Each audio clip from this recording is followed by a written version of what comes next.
Hello, everybody, and welcome to RCI Night Owl Season 5, the finale here at Suzuka, going from the night into the dawn. I am Ryan Mawson, joined in a moment by Jesse Lee, who is just very quickly outside of the comms box taking a bit of a call on the old blower.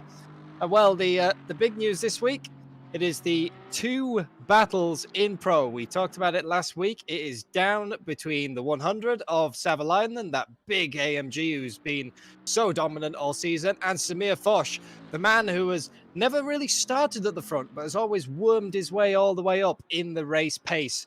And in the silver class, well, Benjamin Heilman has just run away with it in his 24 Porsche. He doesn't even need to do anything. He's just here having a good time. And for other than that, the rest of the field is trying to scramble those last few remaining little points, anything that's on the table. We said that it's quite hard a lot of times after if someone's pulled out such a big lead to gain back on them, but for all these drivers, anything is. And for the last race, we are having a kind of reverse night owl, as we say. We always used to be driving completely in the dark in this season. Suzuka, we're going from the dark into the dawn, which will be just such a lovely transition. You get that sunrise, you get the enormous Ferris wheel. It's such a lovely track for night racing, and probably one of the better lit circuits that we've actually raced on this season.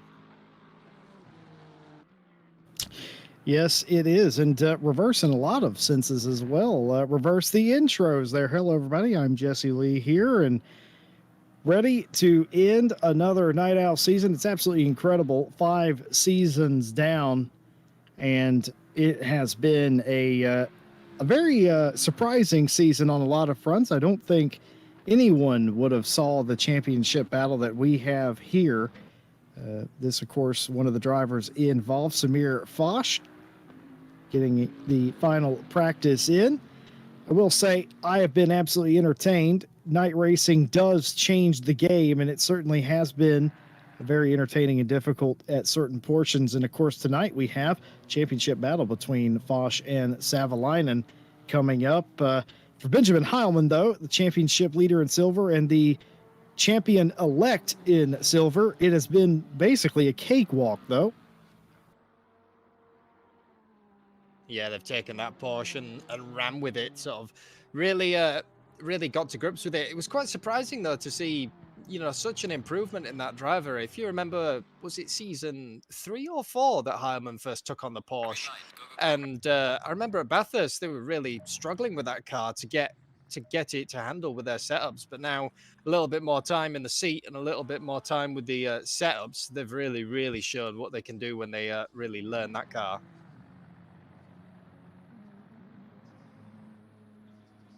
Well, qualifying underway, 15-minute session. It is a rather big track. It is important to get out there as quickly as you possibly can. Savalainen, not the first one out on the track, and that was something our broadcaster Mike Jones saw immediately. Savalainen usually the first one out on the track. Not the case tonight. That honor is been given to Benjamin Heilman, of course, pro and silver in the same class here for the finale, as it has been all season long.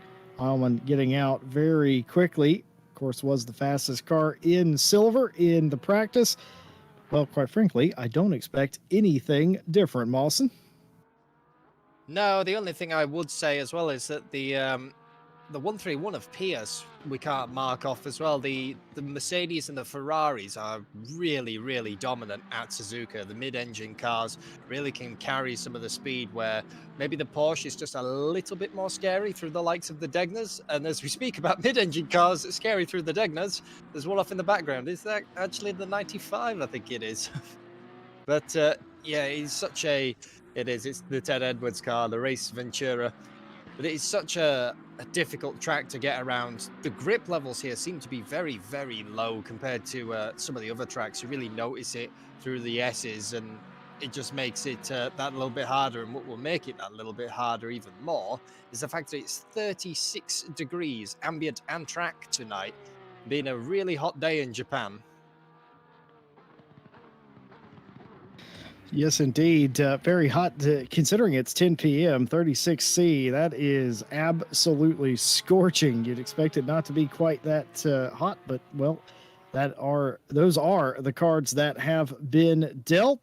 And of course, just like every other race here in Night Owl this season, there has been live stewarding that continues here for the season finale, and it has changed the game having stewards here all season long. You don't have to wait till the several days after the race is over to see where the penalties fall. They fall live here on RCI TV, and of course the drivers have to respond appropriately to that.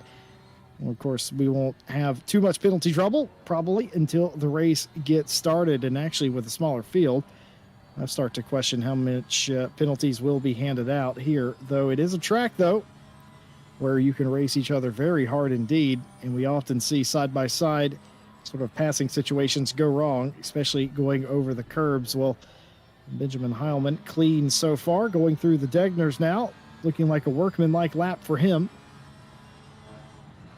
Yeah, and around here, when you do want to pass, you have to be so committed. There's really not many overtaking points as per se. I mean, unless you have a car that has so much more straight line speed, say if you're a Lexus versus a Porsche, you might get by them on one of the straights. But otherwise, if you're very similar speed, you've got the braking zone into Spoon, after 130R into the final chicane. It's really a one line track through the S's, and sometimes we've seen it coming into Degners if drivers are very, very brave in the first turn. But it is a track where you have to be fully committed all the time. So any move that has to come, you have to be quite brave and quite sure that you are going to pull it off.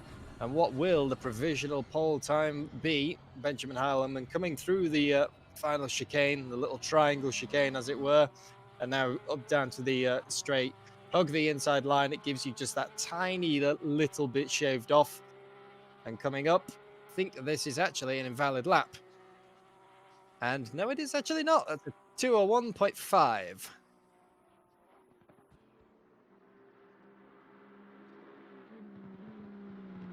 Well, that is the mark to beat. Well, it's instantly beaten by Rogers and now Savalainen, a 201.287. The current mark to beat, 15/100ths off, is Rogers. But just as quickly as that, Sizek goes to the pole, a 201.110.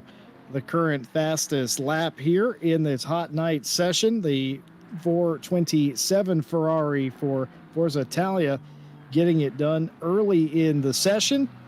And that will sort of set the benchmark in the session so far, with Savalainen being nearly 2/10 off of his pace. Certainly Savalainen and the others will likely go faster. I reckon we'll end somewhere in the 2-minute dead range at the end of this session. It didn't seem like it took them much effort at all to get already down to the 201s.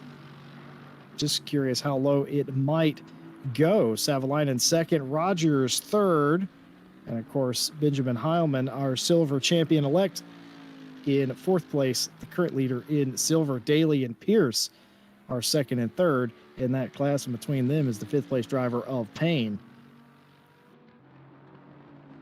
Yeah, I think we should get the 2 minutes. I mean, on a really sort of chilly, fast track, averages is 58s, 57s. If you're an esports lunatic, maybe you can haul cars around here in 56. It's mainly the AMGs as well. They seem to be, the 2015 version as well was so dominant around here that when we've run endurance races here before and seen plenty of other events do the same, people have had to bop the AMGs so much to get them to be even vaguely where the rest of the field can be competitive. And well, they still seem to do great things. Savalainen coming up to the line. It's going to be quite an improvement for him in that AMG, but that was still losing it towards the end. So that's a 2-minute.7. But I counted at least 3/10 on my timing board that he lost in the last corner. And Sizek responds again with a 2-minute.8, just 1/10 off.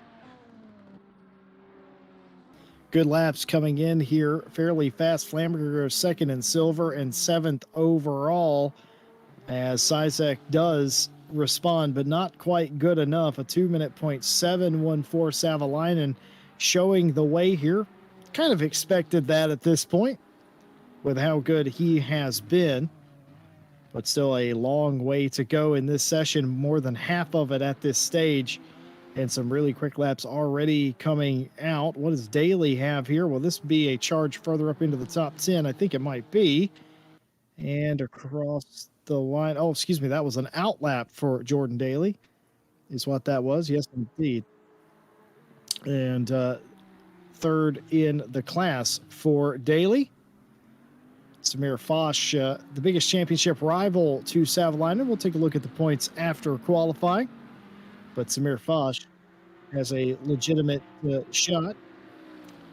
And of course, he did not practice very well, did Foch? So it'd be interesting to see where he ends up, considering he was 11th in practice. He's already doing better than that, up into 6th right now. But one of the big issues we have, Mawson, coming here, especially with that Bentley, is how difficult this particular corner can be in this car. It just seems to not handle well, none of them. 130R in a Bentley, as I can tell you, that being my main car, is a scary, scary experience. You can see Foch just going nowhere near that curb on the right, and that is exactly what you need to do. If you dare go near there with the Bentley, you get 2 wheels over it, it will very, very quickly just spit you left before you've even blinked. You're in the wall. And even when you're going through the S's in this car, a lot of it is you want to get on the power early, but the rear end starts sliding. It's really quite a handful through the first sector. Sort of coming out of the hairpin and up to Spoon Curve, it's quite nice, but otherwise it is very it's a very hairy car around here, so you've got to grab onto it and hold on to it. I'd much rather be driving this car, the 119 of Alex Rogers, the Aston Martin, apart from that hairpin where the turbo lag just cripples you for acceleration coming out. It's a lovely car to drive around here. It's safe, easy, it's dependable, and it's still got quite good pace. Well, Samir going 4th there and staying away from the curve. Samir will know what you can and can't do in that car, certainly will have practiced for the race and knows what the Bentley's capable of. I think that was the smart take. Staying away from the curbs of 130R in a Bentley is almost a must. I don't know how many times here at RCI we've seen a Bentley take that turn in anger and just absolutely lose it. And it looks strange when you see it, because no other car really has that big of an issue. But for whatever reason, the Bentleys typically do. We'll pay attention to that all night. Cormac Ryan Meenan down in 12th place, but is on an absolute cracker of a lap. This could be inside the top 5. This could be even better than that. What is it going to be at the line? Could this be a podium run for Cormac? It might be and is. 3rd place, half a second off the overall pace of Savalainen, but good enough for 3rd. And for a man who's had a very disappointing summer stretch so far, he got a top 10 last night and is definitely looking for more here. That was an excellent lap. Yeah, absolutely. But he's got to keep up that pressure, because Alex Rogers, the 119, he will be determined to get that back. He's on the out lap right now, so he will be going back out on fresh tires. Still got maybe 1 or 2 laps left to get them up to temperature and round. But yeah, it's now up to Alex Rogers. What can he do? And for Nathan McConnell, can they improve anything? Is up around about a second on their Delta, just sort of dawdling around at the back a little bit. But that Lamborghini, I know for a fact as well, is not exactly a happy car at Suzuka. I think I've even talked to Ryan Gill before, who is sort of our resident Lamborghini expert, as you will. And even he says that Suzuka in the Lamborghini is not exactly a pleasant experience, but you do it for your love of Lamborghini. And this is why I drive a Bentley. Well, I love my Ferrari, and even I've had some issues in 130R with the Ferrari, so perhaps we should say that no car is particularly immune. Maybe a front-engine car. I've just noticed that a front-engine car, as long as it's not a Bentley, but what does Nathan McConnell have running dead last? Can they bump themselves up off the basement? They can indeed. 17th, a 202.763, as the field continues to compact. 3 seconds covering the fastest to the slowest, and I don't think we're done quite yet. And just like that, with a blink of an eye, 3 minutes left in the session. Of course, all flying laps count after the clock strikes 0. Manic Mavericks driver Timothy Flamger. What do they have potentially to drive up there and get a piece of this man, Benjamin Heilman? But he seems to be on a quick lap of himself. How far could this give him? And fourth place, just missing the podium, lost a little bit of time, 6/10 off the overall pace, but that does give him more space between himself and his nearest in-class rival, this man, Flamger. Yeah, and as the track's clicked over now to Optimum, if you can call Optimum grip at Suzuka the Optimum, I know it's still a little bit slidey. There's a lot of people up on their deltas now, all green, and I've really thought that this would happen. The last few laps are generally the fastest at Suzuka when it does finally get some grip, and Timothy Flamger taking all of the liberties with that curb on the inside. Definitely couldn't do anything like that with a mid-engine. You'd be, I think you would have missed that corner and ended up somewhere in Tokyo if you'd happened to do that. Coming to the line, what do they have? Did that jump over the curb lose them any time? And drag race up to the line. Still about 4 attempts up. And it will up to P4. Jumps Benjamin Heilman. Now that was a lap. That will be a shot that Heilman would have heard, and he is definitely on a quicker lap. I can tell you the hashtag pipes out for Nick team. Oh dear. He is going to have to answer the call, and I can currently tell you he is doing. He will have seen he's been jumped in the standings by the number 19.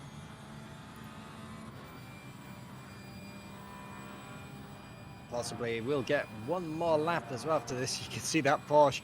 You touch the curb and you can see the car sort of shuffling around. It's a very scary feeling through the wheel, I know that much. Taking as much liberties as you dare through the last triangle chicane. And now up to the line. What can it do? Will it be P1 again in silver class? Coming up to the line, it's 3 tenths improvement as of yet. And they will back up to P3 on the podium. Mere 2 tenths of a second off Savalainen. But the 427 is not done with their charge yet.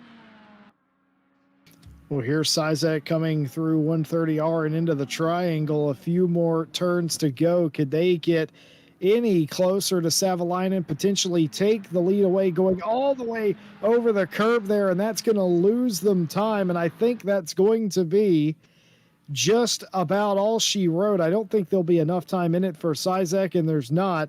Folks, they had a little bit of time, but coming into the or exiting the triangle rather, they tend to lost it. But what you saw there, Sizek had 1 second on the clock when he came across the line. He gets an extra free lap, and I don't know if Flamger has invalidated his lap or not, but we'll see here in a moment.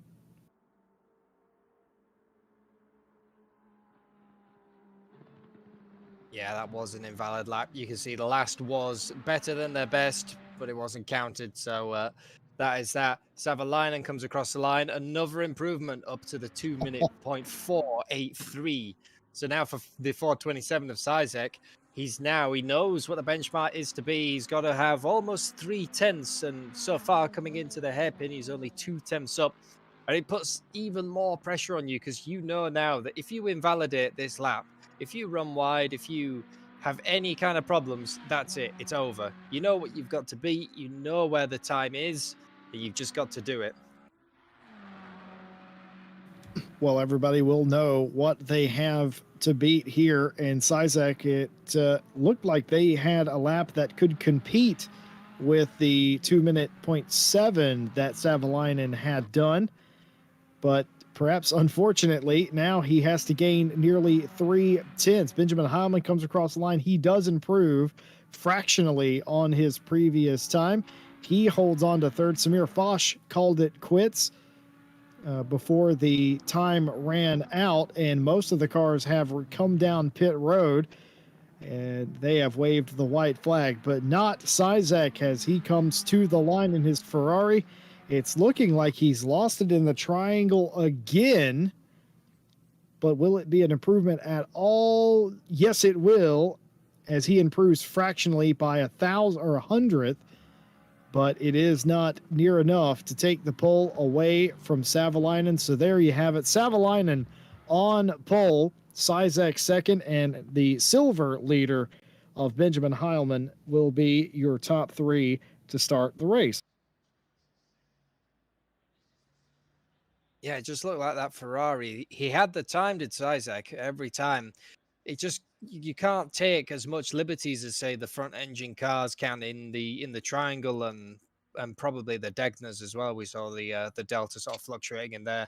Whereas Savalainen and Mercedes can just plow over them curbs like they're absolute not there. Well, we have points tables for you, and this, of course, being the final race of the season, there will be championships handed out here today. And this is how we got here. 4 races down, 1 race to go. Here is the Pro Championship. Savalainen holds a 9-point lead. Excuse me, it's actually an 11-point lead now that I look at it, over Samir Foch. Well, it is very close indeed between those two. If Foch wins the race and Savalainen finishes 4th or 5th, Samir Foch is your champion. You get the point behind them. Alex Rogers sort of all by himself in 3rd place. And then a tie for 4th place, Cormac Ryan Meenan and Sizek for that position. And behind them, 10 points between Payne and Vining. And just 9 points between Vining and Magazi. Renoir and Zubek are your top 10. And here are the silver standings. Benjamin Heilman, already your champion in silver, locked in the championship last week. Thomas Pierce in 2nd place, 194, holding that slim lead over Ben Norton. Retnandito in 4th place is trying to hold off Flamger, and McConnell and Leader all fighting for a top 5 or potentially a 4th place finishing spot. Ted Edwards and Audi a couple of points separated, and Anderson in 10th. Jordan Daly with 96, 11th place, could benefit here today. Of course, not too far back from the top 10. Well, it is going to be an interesting night going into morning. And of course, we have our traditional 90-minute finale here at Night Owl. Suzuka, such a great place for a race finale. But Ryan Mawson, what if I told you you could enter to win a brand new Next Level Racing sim rig setup? Well, that would just absolutely blow me away with the price that some of those are. It would definitely make racing here a lot comfier for sure. Well, Driver 61 has you covered. They're doing a giveaway with Next Level Racing where you can win a free Pure Race Masterclass course and an FGT light rig just by entering. You can find, I believe, either the link in the description or in the chat on how to do that. Simple enough. Simply enough, just follow the link, get you set up, get you entered to win. No purchase necessary. It is a free giveaway, obviously, otherwise it would be called something else. Fantastic stuff, fantastic looking Next Level rig, the FGT Light Series, fantastic rig to have. I think you can mount pretty much anything on that rig, and fantastic stuff from Driver 61. And well, I don't know if I can enter that because technically I'm we're sort of with them, and I'm either way. I might get invested in one of those myself. If link's not been dropped in the comments, or not in the comments, in the chat, it will be in just a moment. Yeah, and with that masterclass as well, you can start out your sim racing career, as it were. You know, doesn't matter what pace you are, they can always find something.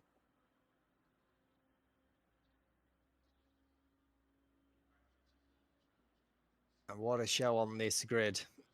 Well, it's like I said, a little bit of a smaller field for the last, but 90 minutes around here. This is plenty enough cars to have some great racing at Suzuka. And I don't know about you, Jesse, but Suzuka's probably one of my favorite tracks at night. You've got the giant green Ferris wheel that glows. It's nice and lit. And when that sun rises, it just looks absolutely gorgeous. And yeah, there you go, being shown off by the drone cam. What a thing to see when you're coming around the final corner is the giant LED Ferris wheel. There's so many pictures of big endurance races where camera guys are stationed sort of the other side over by Dunlop. I've got cars coming out with that Ferris wheel in the background. I'm curious about something now that you've brought that up. I wonder, and you know, Kunos, they when they model something, they model it for accuracy, right? I have never noticed that because I've only ever seen the Ferris wheel from inside the racing circuit. Is that true that only the side facing the track is lit up? And I have a few reasons to believe why that might be. There's a karting track right behind that Ferris wheel that we just saw, and I wonder if maybe they wouldn't want flashing lights when they're having, like, you know, karting races, stuff like that. It'd be very distracting indeed. So I wonder if only the side facing the racetrack has the lights on it. If that is a detail that is realistic and Kunos has presented that is a lot of homework you'd have to do, because I've raced here for 15 years and never noticed that before. I believe so. I know that they have the big fluorescent lights on the front of it, but I've rarely seen pictures from the back of the Ferris wheel. But you never see the light being projected backwards, as it were. In all of the night That's a shots, good point. it's only ever the front of it lit up. You never see the nice green aura projecting backwards. That is a very good point, Mawson. I had never even considered, because I'm used to like the Le Mans Ferris wheel or the Daytona 24 one, where they are lit up on both sides. But that would make sense because they're in the middle of the track. Well, actually, no, Le Mans is on the outside of the track, but you get the point. But yeah, that one makes sense why it would only be lit up on one side. And I know there's a karting venue right behind that. So I suspect that is all part of the plan. Well, these are the drone shots, the aerial view of the track, as it is very early in the morning as the cars go through the Degners under the pace car. Getting ready to set off on the final race for this Night Owl Championship. It's going to be very interesting to see what happens down into turn one. Do you think Sizek or Foch or Benjamin Heilman even take a stab at Savalainen into turn one? Well, we'll have to see if the 100 has sort of learned their lesson, as it were, when at Bathurst they left the door open, and Chris Vining didn't need a second invitation. He grabbed that and ran with it. So we'll see if the 100 this time is just that little bit more defensive coming into turn one. But it wouldn't be out of the question that Mercedes does need a long old time to get sort of warmed up properly, as it were. And for tonight's race, they do have one mandatory tire change, which would be nice for people like the Mercedes. They're going to absolutely chew the tires. But it means that some of the cars like Sizek could potentially mount an early charge, try get track position, which is quite important at Suzuka. If you've got the track position, you are the car in front, and you know how to defend, you can make it very, very difficult for anyone to overtake you unless they are quite brave and quite committed. So I'm not gonna rule out either way. I'm just gonna see, is the 100 gonna be that little bit more defensive? I would think so after Bathurst, but you never know what people's strategy is. Well, Samir Foch has everything to gain. Savalainen has everything to lose. The stakes are this: if Samir Foch wins the race and Savalainen finishes fourth or worse, it is in all likelihood that Samir Foch wins the championship. If Savalainen merely stays in front of Foch, Savalainen knows that he will have won the championship. So many things to be answered here as we get ready to embark on the final race of the season. Thank you for being with us all season long. 90 minutes, 1 hour and a half, 33 degrees C, as everybody lines up 2x2 around the corner to go green for race 5, the series finale. Everything on the line here. Your championship leader, Savalainen, will lead them off. Your silver champion on the second row behind him. What does Sizek, Foch, Rogers, and the like have as we go green for the final time in Season 5 here on the Night Out Championship.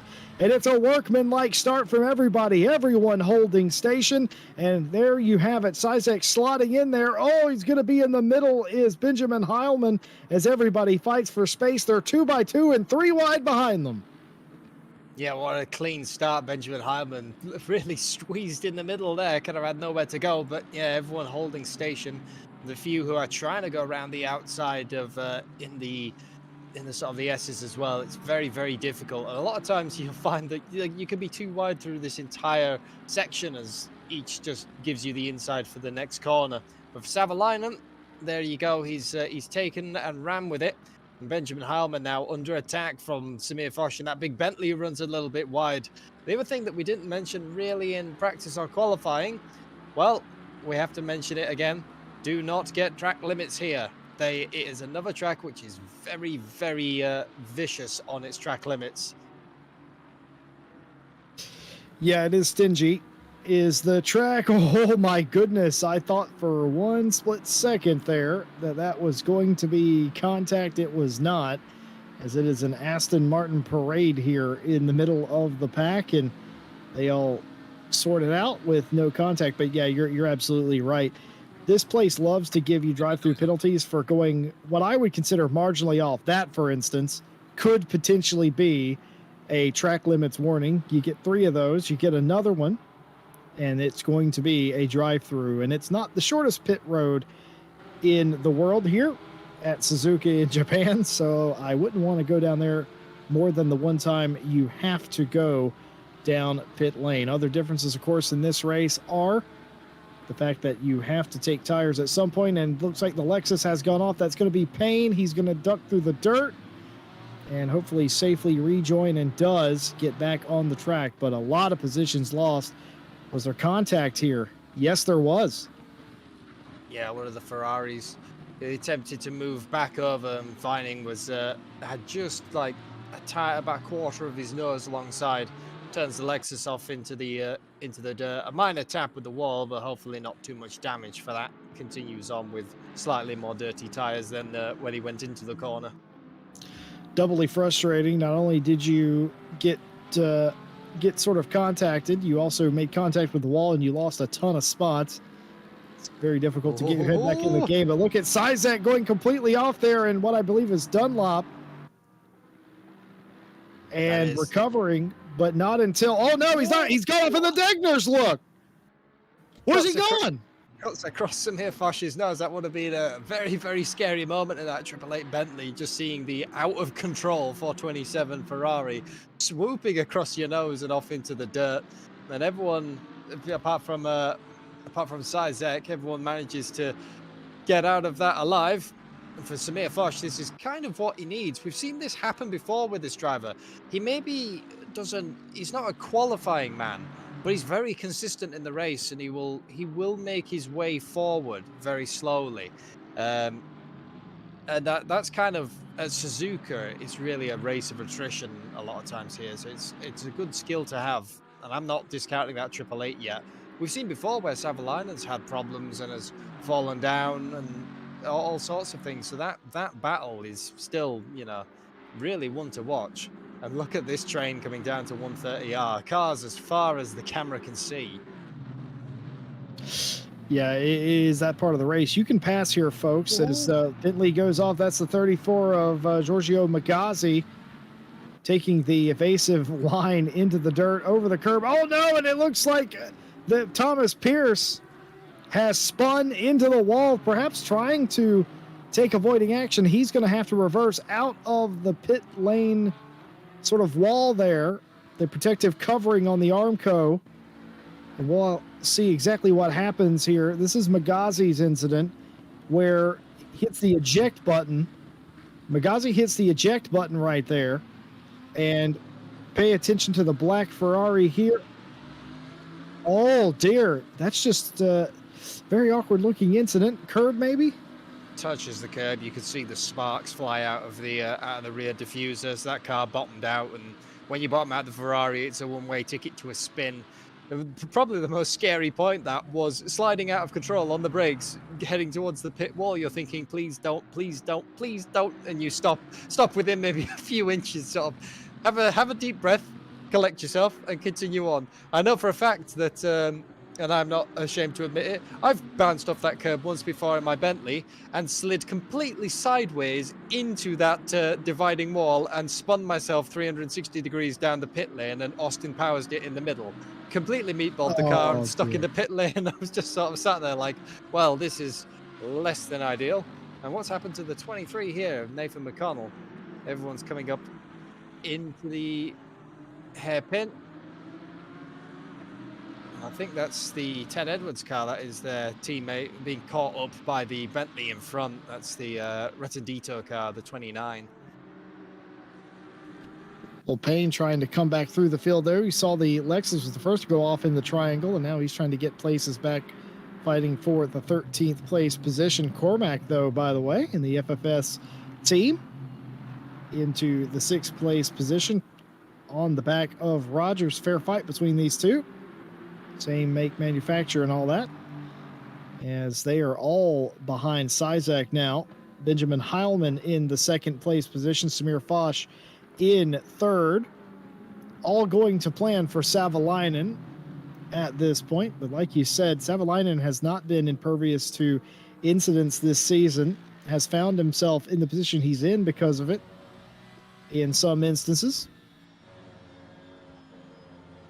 Yeah, so if Savalainen can keep this sort of calm and collected, he knows that that's all he has to do. He doesn't have to push for mad pace. There's no point trying to run away from Heilman, for example, and risk an off-track, a late into the triangle, spin through Degners. And speaking of, look at that, the snap coming through Degners. Benjamin Heilman, he does keep it on the road, just about sawing at the wheel there. That Porsche is scary through this sector, and managing to masterfully hold that. The reaction times that you've got to have to catch that car, you see, you go over the curb and it really wants to rotate, which is kind of its strength and its weakness. If you can't control that, then you will be going backwards. And I mean, this is going to really be an interesting person to watch, I think, tomorrow. Speaking of our staff race that we have going on, is Benjamin Heilman is driving with Jordan Grant Smith, and the two great Porsche drivers that I know.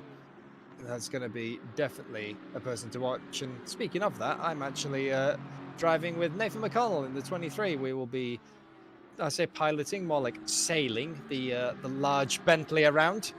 You know, we take the ship's wheel and we are hard to port, Captain, hard to starboard. Take it around Hungaroring. I see that Mike Jones in the background is scoffing. Don't you scoff at my lovely Boatley. I am the captain of the USS Boatley. And speaking of, the triangle chicane strikes again. Either that or McConnell just fancied the other section. There you go. Back goes the 95. He just fancied a different layout. Well, he's about to fancy losing a position or two. It's such a frustrating. Look, I love this track. It's an acquired taste. I know a lot of my friends don't like coming here. It's a big track. It's an F1 track. It's a long lap. And there's a lot of places you can throw yourself off the track. But I'm a big fan of tracks that have flow to them. And this track has a beautiful flow that has been unchanged for many years. And it's lovely. Well, Ted Edwards disagrees with me, for instance. We're going to see him. He's going to get it wrong here, I'm assuming. I did speak to Ted. Oh, he lost it there. Yeah, there you go. On the weight transfer, I did speak to Ted and McConnell before, and he sent me a sort of a GIF of a Lamborghini sliding, and he said basically this is going to be me and Ted coming through turn one. And I was like, well, it's kind of accurate. Well, they're gentlemen that know what they have. They don't BS us, and they don't lie to themselves either, do they? They're like, look, this is what's going to happen. It's like Ryan Gill in the CHSR race. He knew what was going to happen. You knew what was going to happen in the Porsche, and when the inevitable happened. By the way, Mawson, congratulations on winning that race in GT4. Thank you. It was, but by the end of it, I was very, very tired.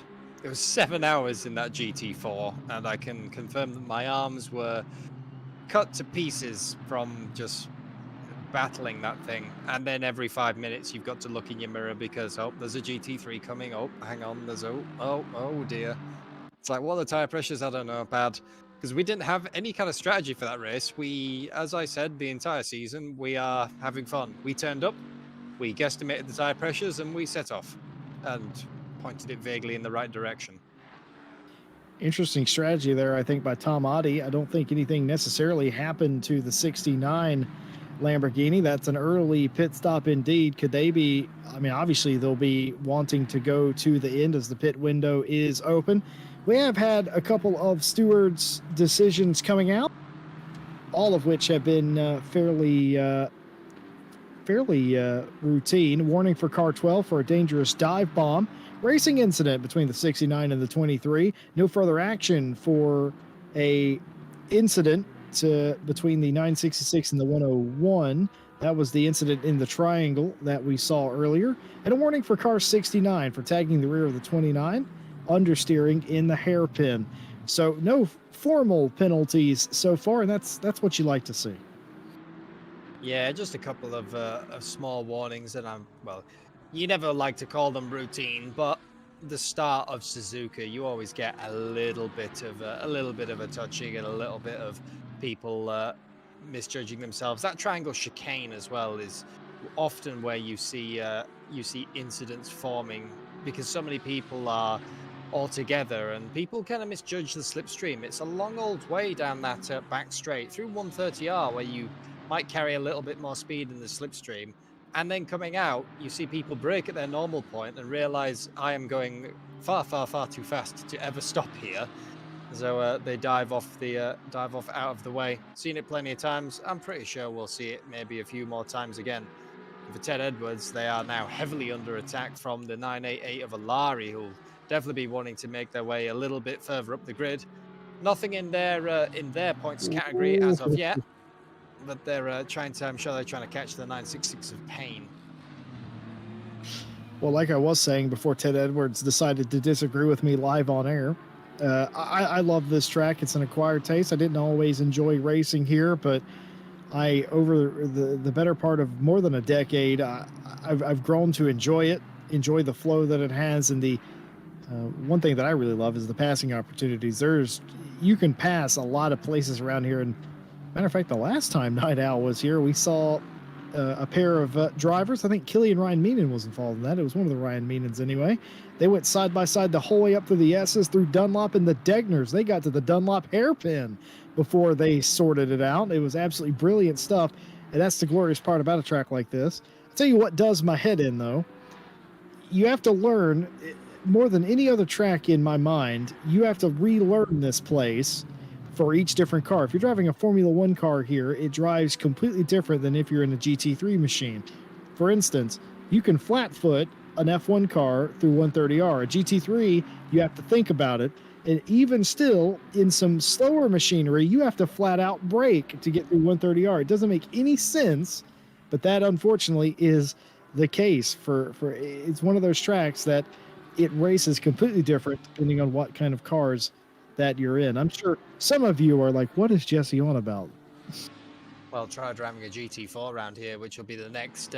You'll get to see that the next time CHSR go, as it's our next sort of big endurance race as well, and I'll be in the GT4. I'm fully expecting that a GT3 will crash into the back of me coming into 130R and send me spiraling into the distance because, yeah, you do have to brake there in the Porsche. There is no real getting around it. I've tried lifting off and tried various lines, and nope, I haven't found anything that settles the car more than just tapping the brakes. So I'm expecting to end up sort of. I mean, I'll end up probably in the Ferris wheel. I'll brake early, and some GT3 will crash into me and just send me yeeting off into the Ferris wheel. I'll be over there when you find me.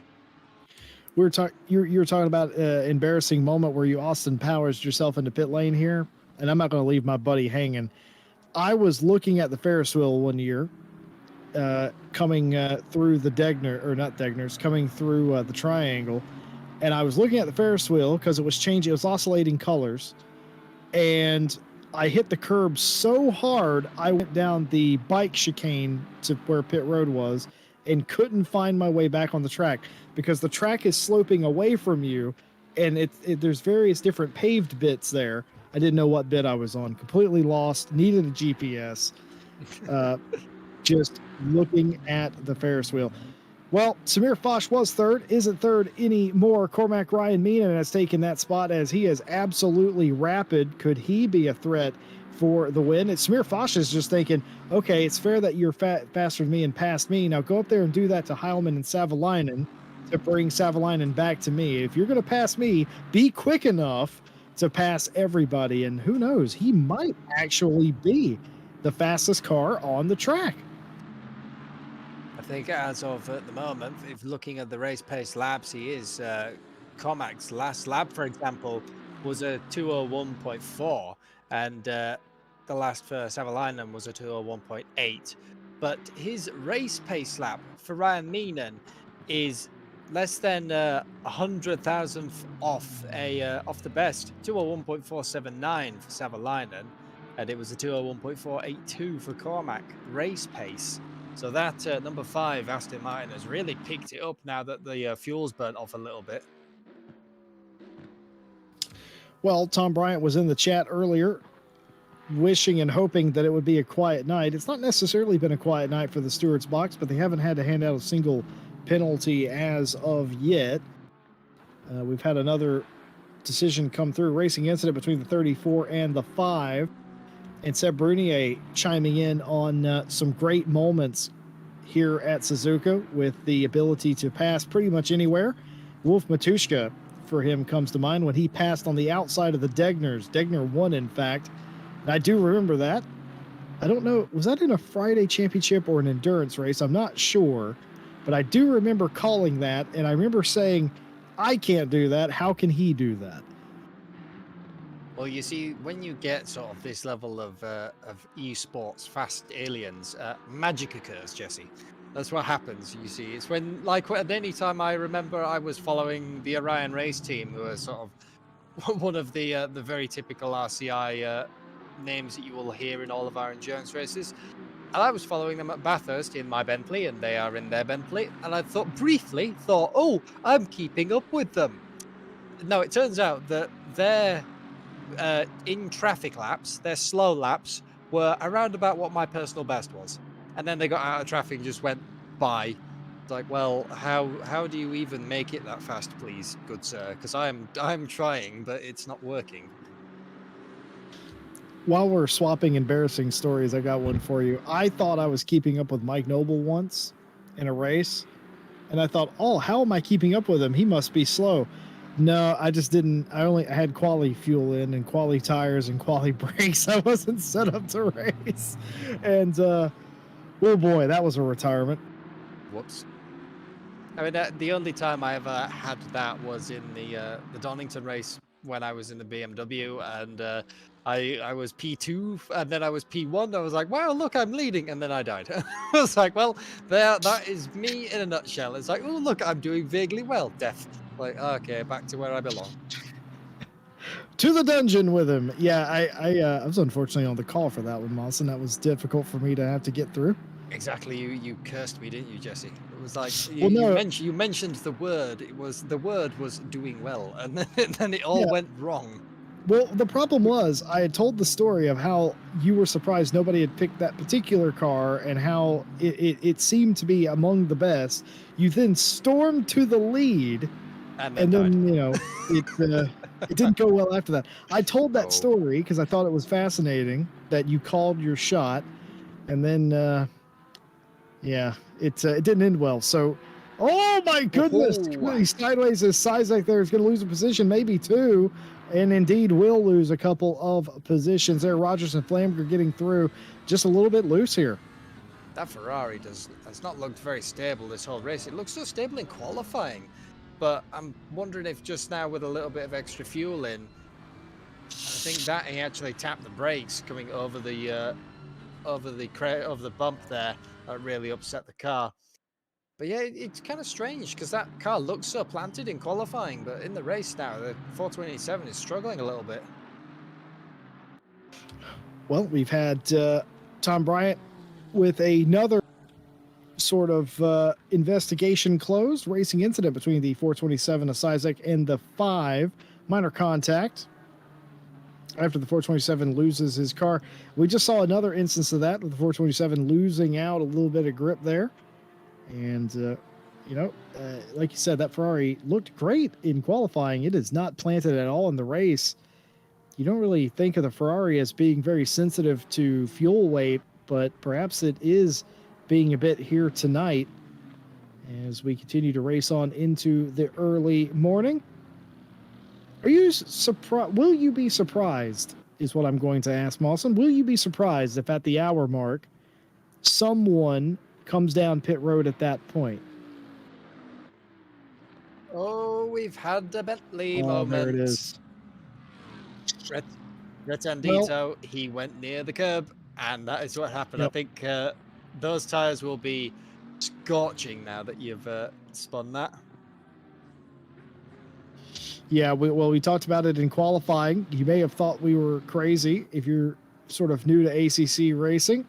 How could it be that bad? You may have been asking yourselves. Well, it can be, and it is.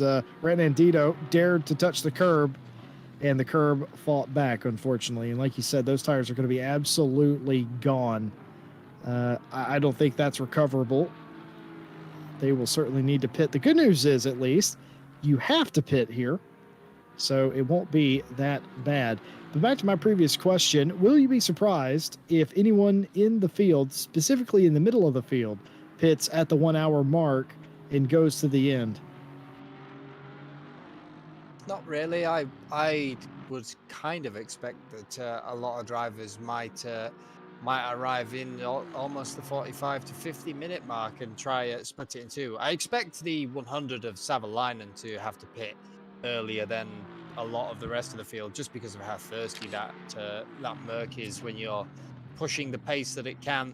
But for people like Samir Foch in the Bentley, yeah, it wouldn't surprise me if he goes an hour and has a quick 30-minute sort of splash and dash at the end. And for Heilmann, it's really how long can you hold on to that Porsche. The lower and lower the fuel load goes, the more and more that car's handling changes.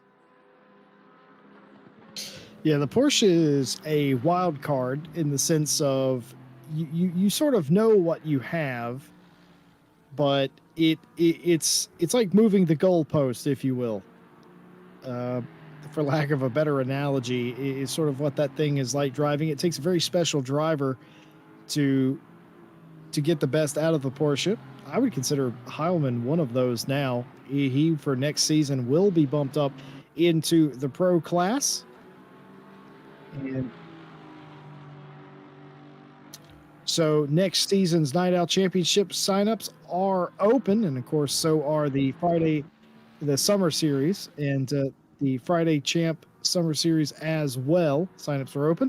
If you are interested in signing up, follow the link in the description as Cormac Ryan Meenan tries to go around the outside, goes to the inside, and that is going to throw Benjamin Heilmann off all the way off the track in the Dunlop hairpin.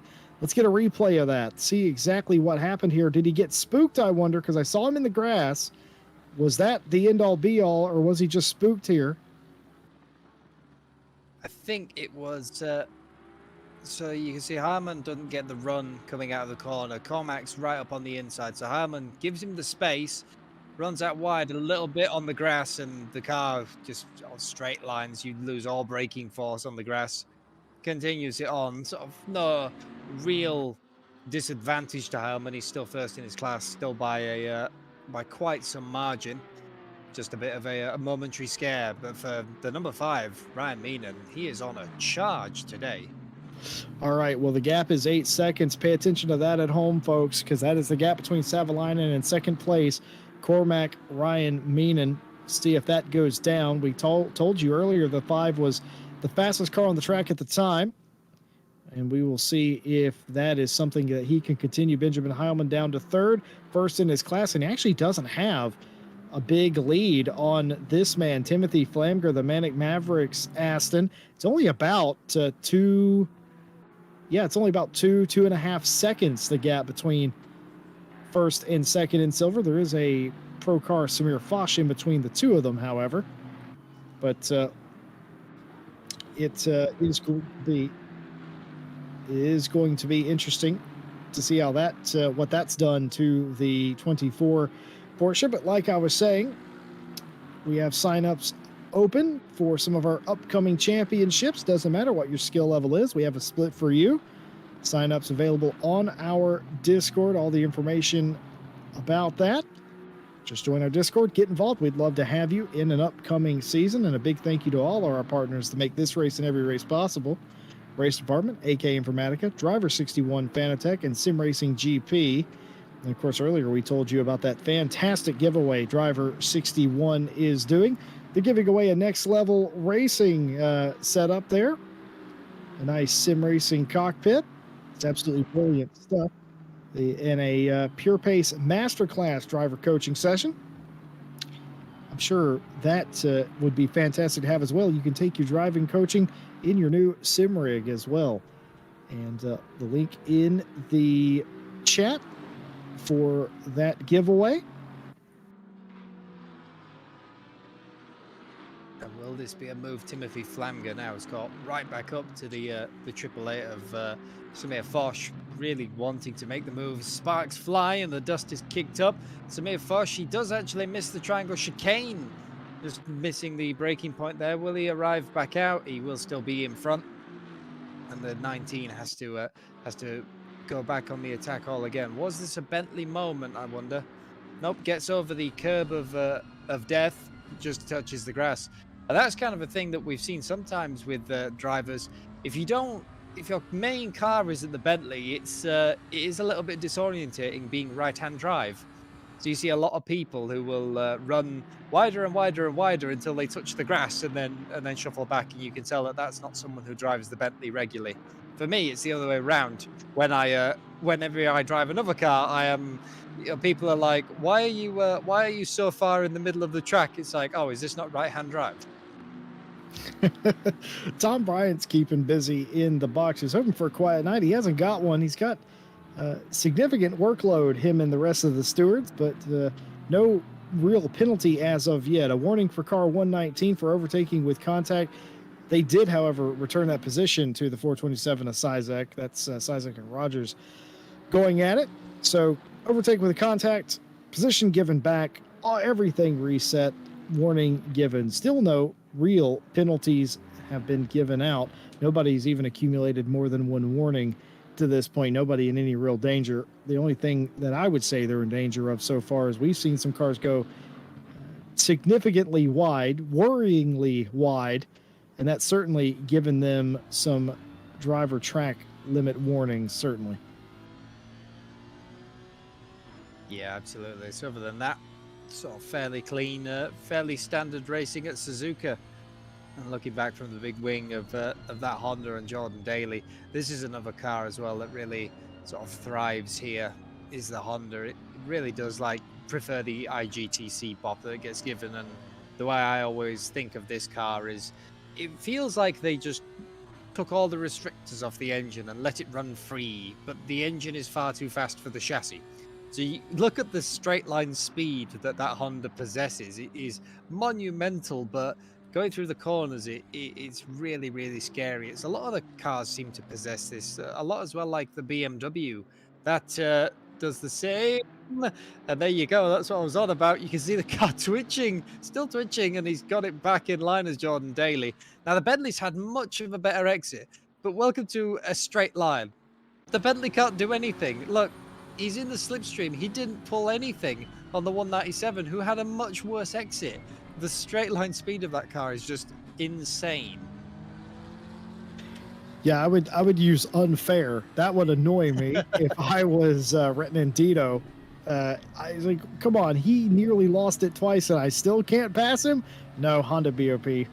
It's like you said, it just absolutely favors ICGT. It's got a lot of power and it displays that on the straights. and was struggling to put it down out of the final turn, but still a battle here between two. Daly and Rhett and Andino, they're going to go side by side. The Degners, that's probably not a good move. Nearly going off the track. Is it going to be position surrendered? No, it is not, as they're going to end up being single file after the second Degner. But contact there a little bit, running wide in the middle of the two corners, and everything resets.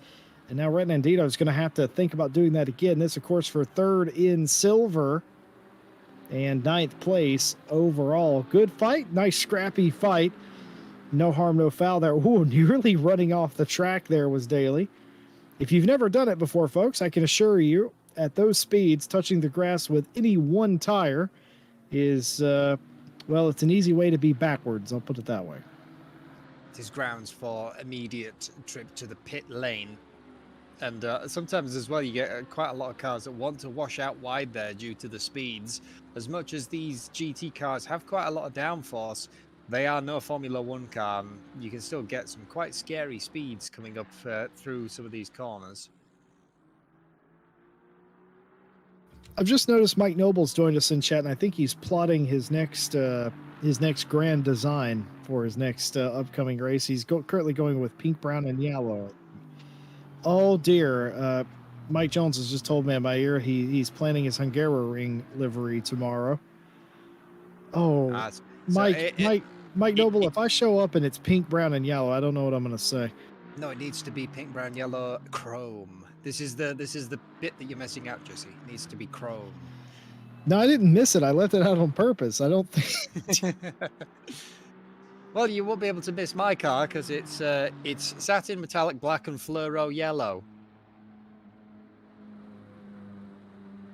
Do you hate me, Ryan Lawson? do you... Well, you need to be seen on the track, you see. So we pick the garish colours. The one reason that I picked that colour is because it matches the British GT banner across the top, and that is literally the reason I picked that colour. I am a very sort of shallow, easy person. But yeah. what you said was actually quite true as well, Jesse.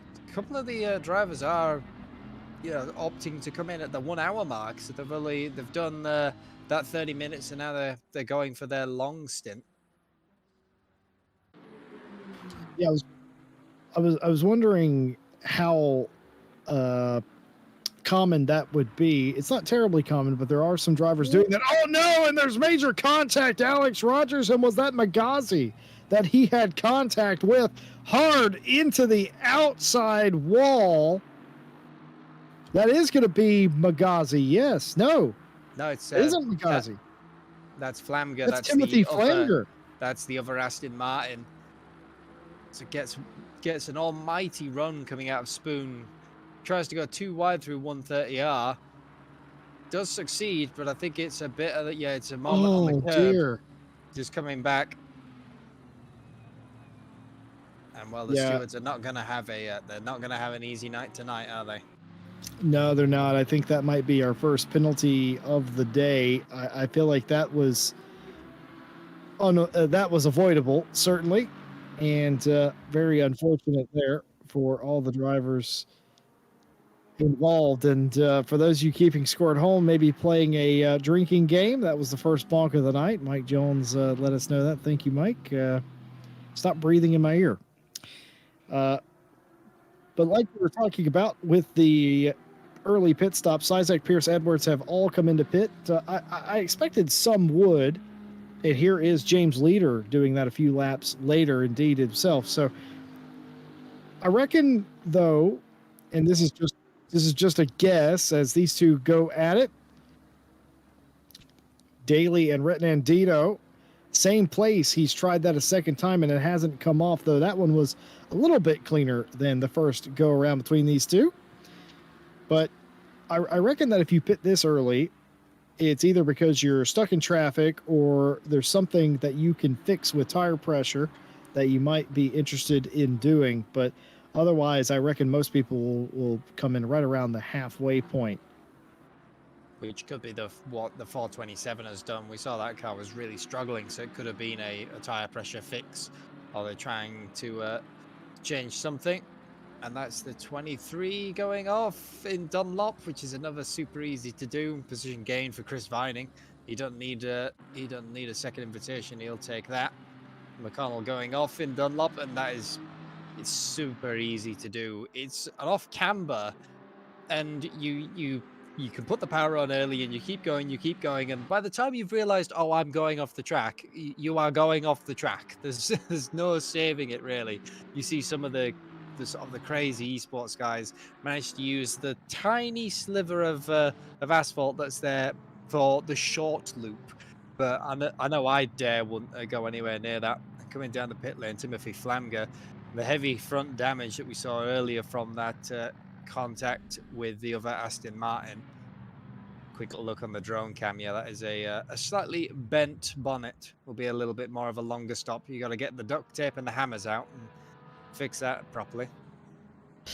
Yeah, heavy damage there for Timothy Flamger's car, and that is not what they wanted to have happen. They were looking for a good night in silver, and it has been complicated as even more cars now have come down the pit lane, as they have elected to come in just shy of the halfway mark here.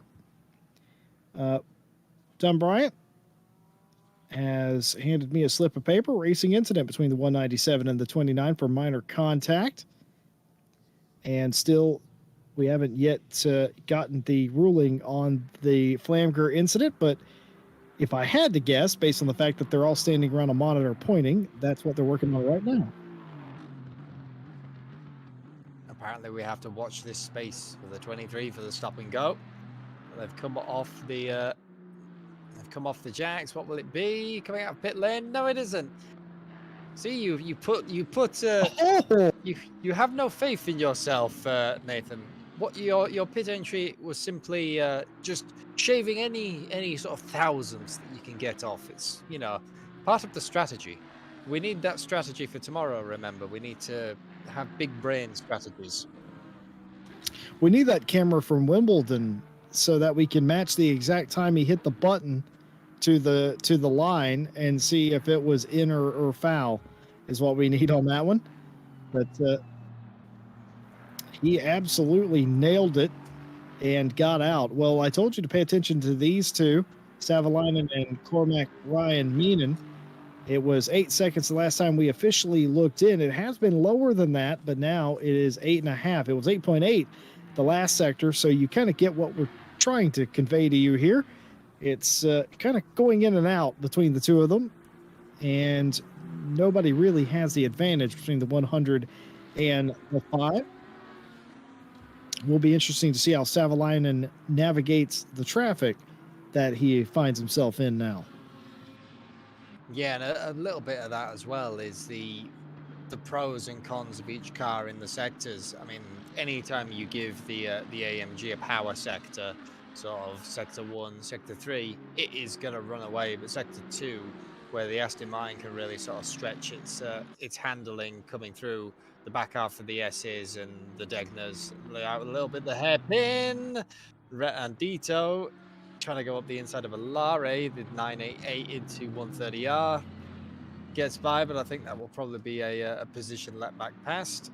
And now in the background is our race leader, Savalainen, and he's just trying to now navigate all this That's not what he carnage. wanted to see. No, he's going to navigate all this carnage that's in front of him.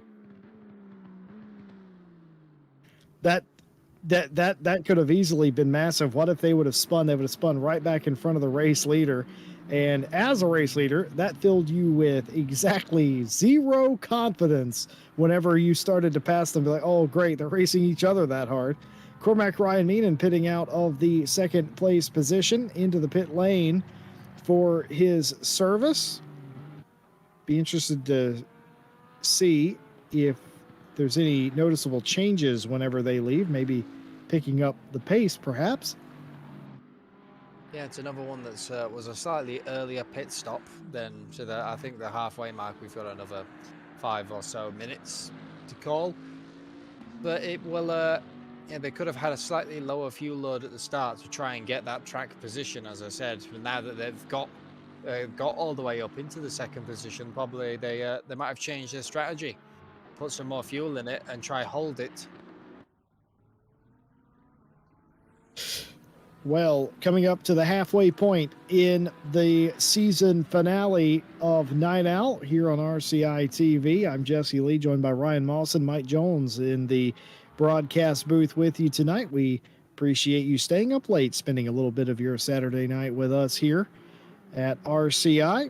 And we hope that you're enjoying the finale so far. Champion to be crowned in pro and nothing concrete. Savalainen leading the championship by 11 points over Samir Foch. Savalainen leading the race, Foch in third currently. But anything is possible. Benjamin Heilman is your leader in silver. Well, we thought we might get a penalty, and we certainly have for the previous incident. We showed it to you live. 15-second penalty for car 119 for a takeout in 130R.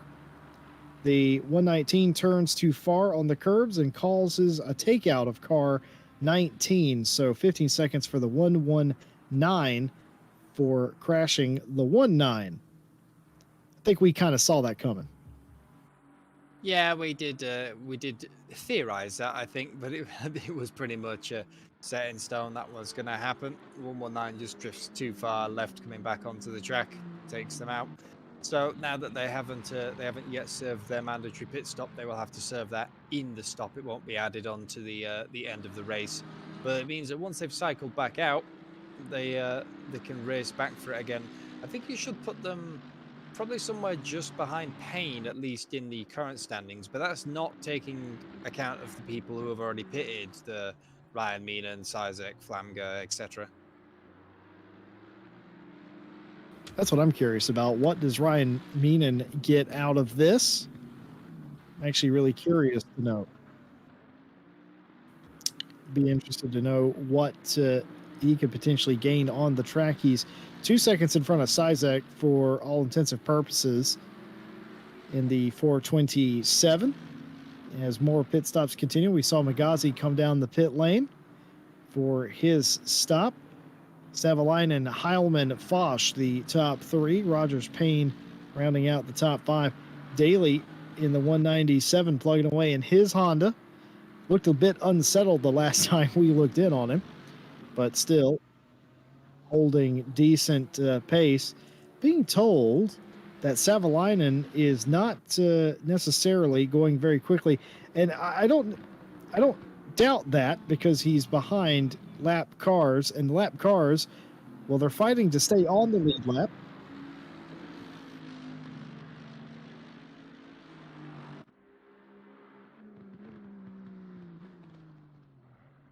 See what the time is coming to the line. So it's less 202.4. Well, he was running sort of the mid 201s, and just trying to get by some of the lap traffic as well. It's hard to judge a lot of times at Suzuka, especially if they don't just immediately sort of get out of the way for you, unless you've got that sort of that speed advantage, or you can plan it and slingshot them. It is very hard to do. And speaking of more people coming down pit lane, that's the 24 for Heilman and the 888 for Samir Foch, both also coming down pit road, electing to split the race in half pretty much. So interesting news from the chat. Killian, Cormac's brother, has told us, and I'm going to quote him. I'm going to quote him on this. Cormac thought this was 1 hour crying, laughing face. Killian confirming that he has enough fuel. It's fine. Though Cormac thought this was a 1 hour race. He'd be right if it was races 1 through 4. Yeah, I was gonna say you got it right for the first ones, just not for the last little special one. It's fine. Just add a little bit more of a splash of fuel in, you'd be good. It does explain though why they came in a little bit earlier. Had a very, very, very close exit there for the.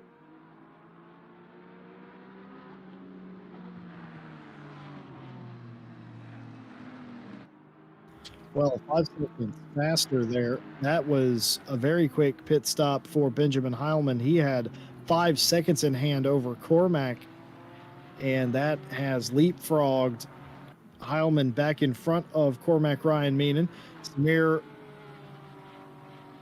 Samir. Oh no, never mind. Yeah, Cormac Ryan Meenan is just ahead. In fact, yes, indeed, I see the red number 5. So yes, to apologize. The low light, I swear to you, messes with me more than anything else. But yeah, the 5 is in front of Benjamin Heilman, but only just 5 seconds quicker on the stop was the number 5 Porsche. And Samir Foch in the background with Sizek. Yes, Isaac has really managed to catch back up. Probably a little bit of the pace returning to that car. We sort of saw in the early stages that that car really looked very, very much unsettled. But now that the pace seems to have returned, I can only assume that that was maybe a tire pressure problem that they've managed to sort in the pits, and that car's now back up to its full race pace. So that'll be definitely one to keep an eye on, as the 427 making their way back through the field. Can they get all the way up to Savalainen? I mean, it's a long old bridge to climb, but I won't put it past them. Well, Savalainen still has a stop to make, and you know, if Savalainen has a slower stop, if anything goes wrong, it's a very tangible lead Savalainen has. Ted Edwards has visited the beach in the S's. Yeah, just that particular spot in the S's just seems to be the bane of Ted's existence. I think it's the weight transfer of the Lamborghini. You throwing it from a right to a small straight, and then hard, hard left, hard right. Yeah, so once again we could play the drinking game. I need one of those little counters, because that was another bonk. But only a small bonk. This is like bonk light, not the full fat.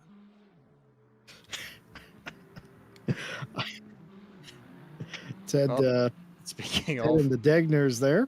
I was not laughing at Ted Edwards. I was laughing at Ryan Mawson just so clear Savalainen in the pit lane. So this, of course, is the battle. Keep an eye on this and the 5 on the map. Savalainen in the pit lane. We know it's about 1 minute 30. Could be less, could be more. Alex Rogers also in. They will serve their 15-second penalty here in the pit lane as well. Where is the 5?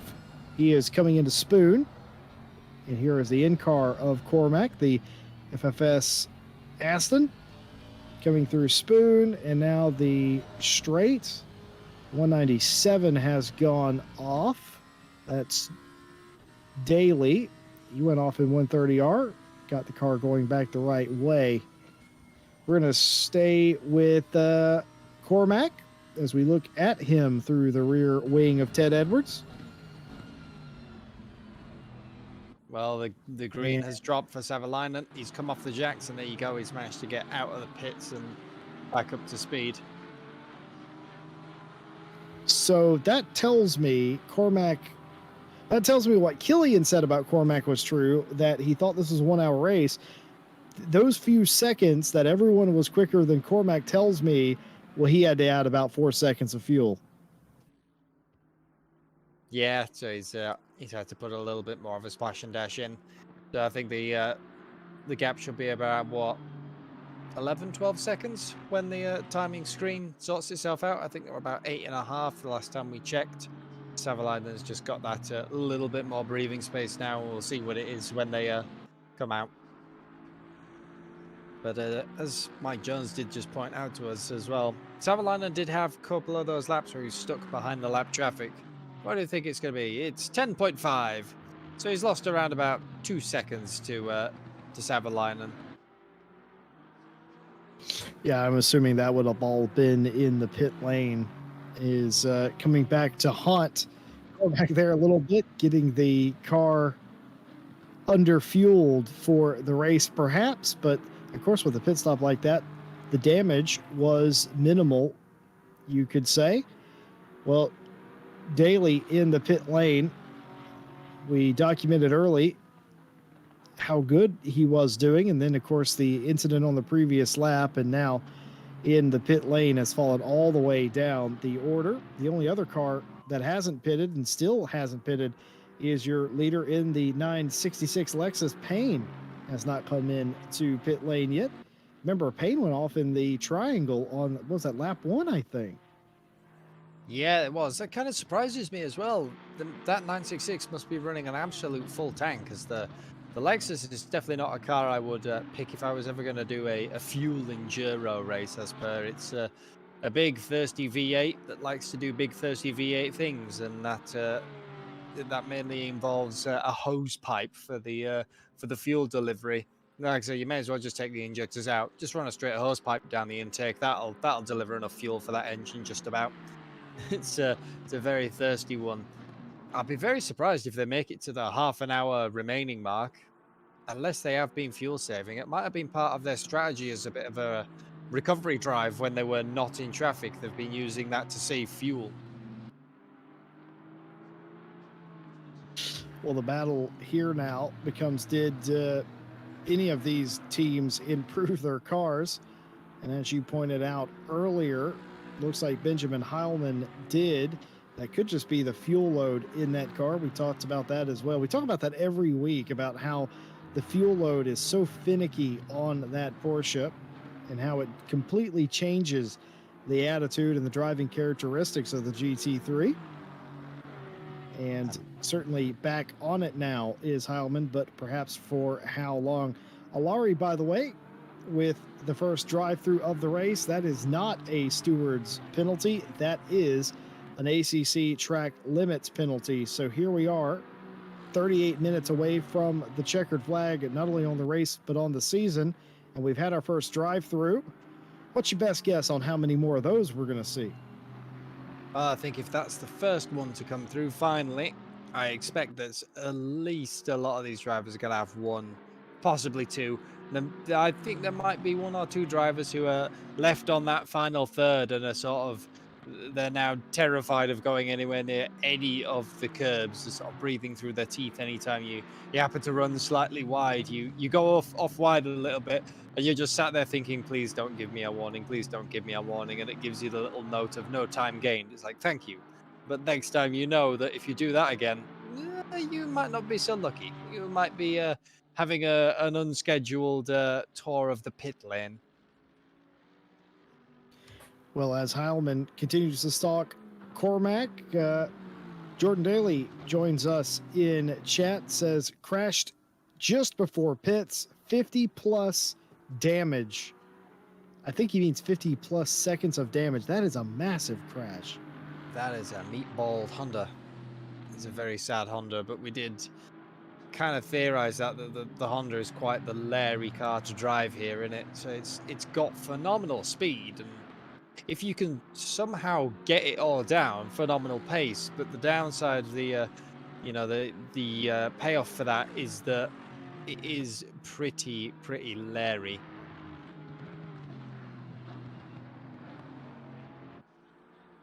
Mike Jones is saying in our ear how we could practice that in the NSX Cup, and I'm good for that one, Mike. I think I'm very busy. But that Ryan, day. When and where can I sign up for that if I wanted to do that to myself? If you wanted to torture yourself, I mean, if you wanted to race in our lovely series, the sign-ups are on our Discord, and you can get the full schedule there. For if that maybe isn't your thing, we've got plenty of else going on. Oh, I like what you did there. You transition. Folks, how many other series do you know that will straight up tell you it's going to be tough? It's like, we're not going to sugarcoat it. That is going to be an interesting championship for the sole fact that we know those cars are not easy to drive. It's effectively a Porsche Cup, but with Hondas. Yeah, but that's why we make the series, and it makes the racing so much more interesting, because you give... I don't think there's really many people who drive the Honda as a main car. So you take all of the drivers, put them in something new, which is already a little bit scary at some tracks and difficult at others. And you go, right, lads, off you go. You have pretty much no help, and no one knows how to drive this car. Okay, bye. And then what we do is we sit in the commentary box and commentate on how everyone is struggling in the Honda and think, wow, that's sad for them, but up here, it's all good. I've never been happier to be in the commentator's box as the season and series that I covered some Porsche Cup races. Just looking at the ability of some of the drivers to wield those cars so efficiently, just completely beyond my scope and comprehension. I was glad to be able to see that from the TV perspective and not have to be in that. I'd be absolutely, well, I'd be saying things I couldn't say on the broadcast, for instance. Yeah, I remember when I had to cover for one, it was a Porsche Masters. For those Porsche Cup cars, they do give some great racing, though, when you get the people who are, really, really sort of great in them. I think it was Mike Jones and James Parker was one that we had battling at Kyalami, and that was amazing. And for poor Ryan Gill, who was doing the broadcasting. So there's Mike's just told me it was James Parker and Mike Noble. I think it was such a great race at Kyalami, but for Ryan Gill, it was a problem because we had GT4 battle, you had Noble and Parker battle, you had GT3s that were the mid pack of that was quite crazy. It was one of those, where do you look here? the poor broadcaster looks away for 1 second and 9 things have happened. Chaotic racing indeed. Well, as we round the final 30 minutes or so of Night Owl Season 5, we again thank you all for being here and being with us for the Saturday night races. Of course, Night Owl Season 6 in the works. You can sign up for that. You can sign up for the Friday Summertime Championship and, of course, the aforementioned Honda Cup on our Discord. All the information you need to get signed up for that, link in the description. And a big thank you to all of you at home for being here this season. We invite you to like, subscribe, hit the bell, don't miss a single race. We'll be back with you tomorrow for the staff and community race. It's going to be 4 hours. I'm not only going to be the commentator, I'm also going to be the judge, jury, and executioner for that race. So I expect a lot of nice compliments of my DMs tonight. Otherwise, penalty. Mike Jones just expressed how handsome I am, and I'll take that into full consideration, Mike Jones. Also, a big thank you to all of our partners that make this race and every race possible. Race Department, AK Informatica, Driver 61, Fanatec, and SimRacing.gp for all that they do for us. Driver 61 is having a fantastic giveaway for a next level racing seat and some excellent top level driver coaching. Link in the chat for how to enter that giveaway. And good luck to all those that will be entering that. Links to all of the supporters that support RCI in the description as well. Yeah, and what a phenomenal season it's been, really, haven't we? We've seen some great races, some battles, and right to the line now. We're still someone yet to be crowned. And one thing that we were talking about sort of pre-broadcast as well, I thought I'd bring it up. We mentioned about our Discord and how we've got splits for everyone and how sim racing can be for everyone. There's a couple of drivers in this field as well, and in RCI who I know didn't necessarily start out as sim racers, and one of them racing tonight, Samir Foch. Me and him actually have a slightly interesting history before I even knew it. The driver of the Triple Eight used to be a quite known World of Tanks player, and I've versed that player before because I didn't know until I looked at the usernames after, and I thought, oh, I've played against this person before, and now they've ended up in sim racing on the series that I commentate. It's quite a small world sometimes, isn't it? I love your stories, Mawson, because there's that one driver you'd raced against in Miatas, and Oh yeah, you knew him elsewhere as well.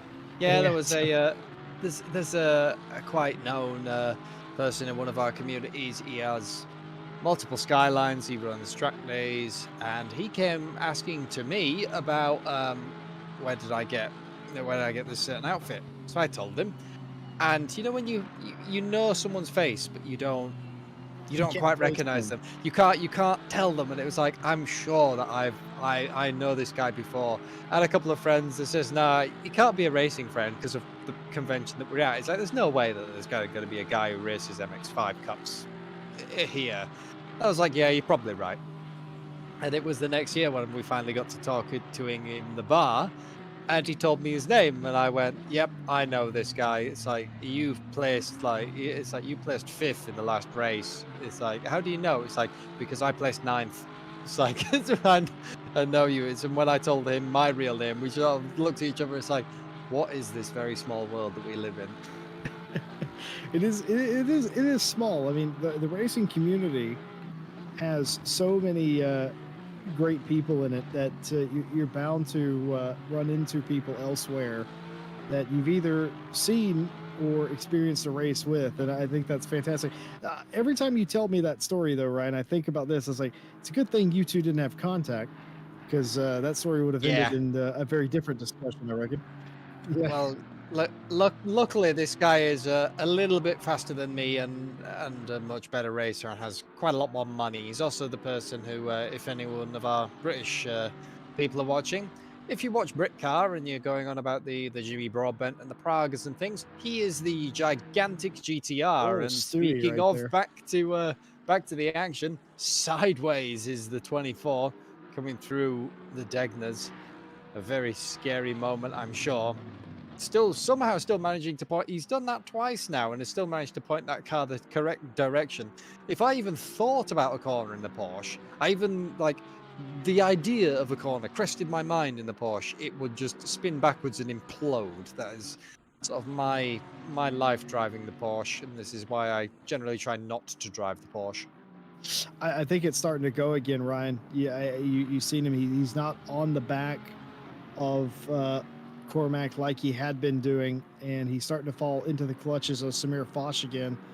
If anything, I think the handling of that car is starting to go away, and now using a little bit more of the tires than he would like to do as well, sliding it around. With 27 minutes remaining, you're going to start getting onto not quite quali fuel lit yet, but I'd say anything under 20 minutes I class as a quali run. So then you're getting into that low fuel territory where a lot of the other cars seem to not really be bothered, and the Porsche just gets more and more tail happy, more weight over the rear. It wants to throw it around, and you get less and less grip on the front. Especially difficult at Suzuka because you then start getting mass amounts of understeer, which wreck the tires, which means you get understeer. So you try to drive around that, and then you get snap oversteer. It's kind of you're damned if you do, you're damned if you don't. You try to fix one problem, you get another problem.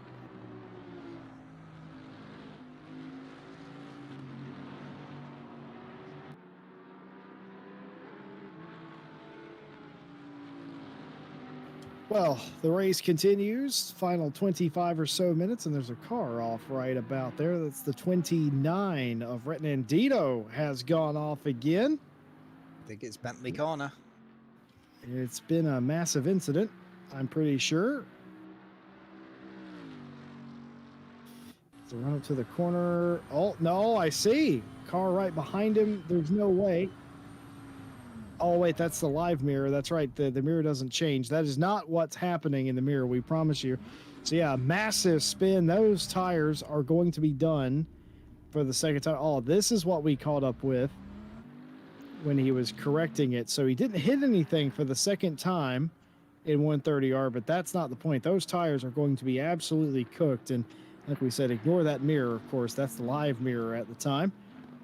That was a car trying to get around him and has done. I will say it has been pretty unfortunate for the 29, but for the 888, it's been another day at the office for Samir Foch in the Bentley. Yeah, they've once again, it's one of those times where we've not been talking about that driver 24/7, but sometimes that's, just the best thing. They've sat there, they've had their race, they've moved up some positions. The 427 of Sizek has been the man who's had all the issues today. Oh, Heilmann! Good save. Good save. Samir Foch will take that place quite happily. And that is turn one. Looks to the inside. You can see the braking here.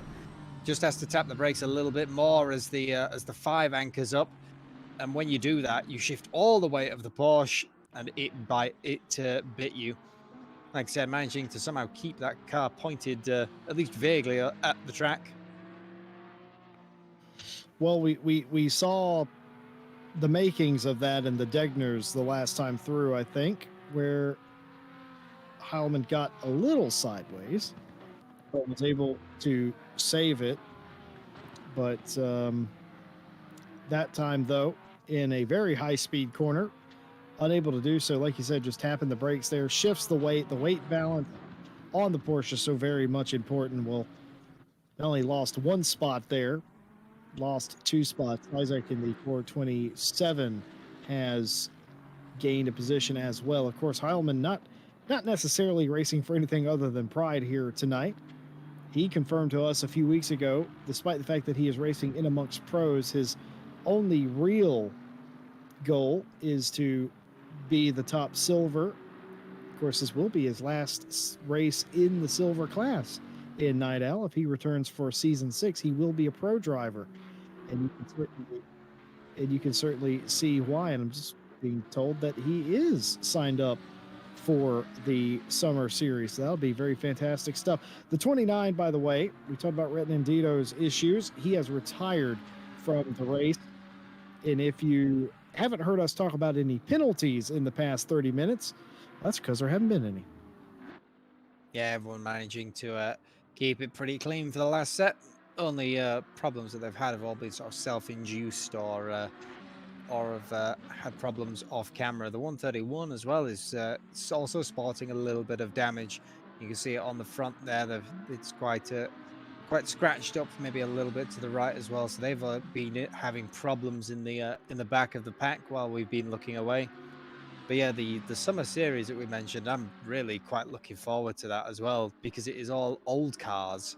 So as well as Stewie is signed up in the Porsche, as is the old Porsche, which has even more characteristics of rear-engined. I know a lot of people sort of say that the modern Porsche handles more akin to a mid-engined, right up until you upset it. But the old Porsche takes no prisoners. But you've got all the old greats. We're going to have the V12 Astons that are making noise, roaring around the track. You've got the old Bentley, which was just sort of a lash up of a GT1 car that fell out, and they put it in GT3, with a lot of modifications and a lot of bop added onto it.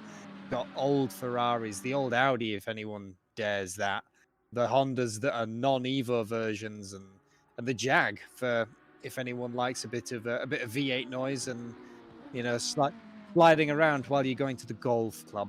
And as Mike Jones points out, you can't forget the old McLaren as well. A lot of old cars. It's going to be great to see them back.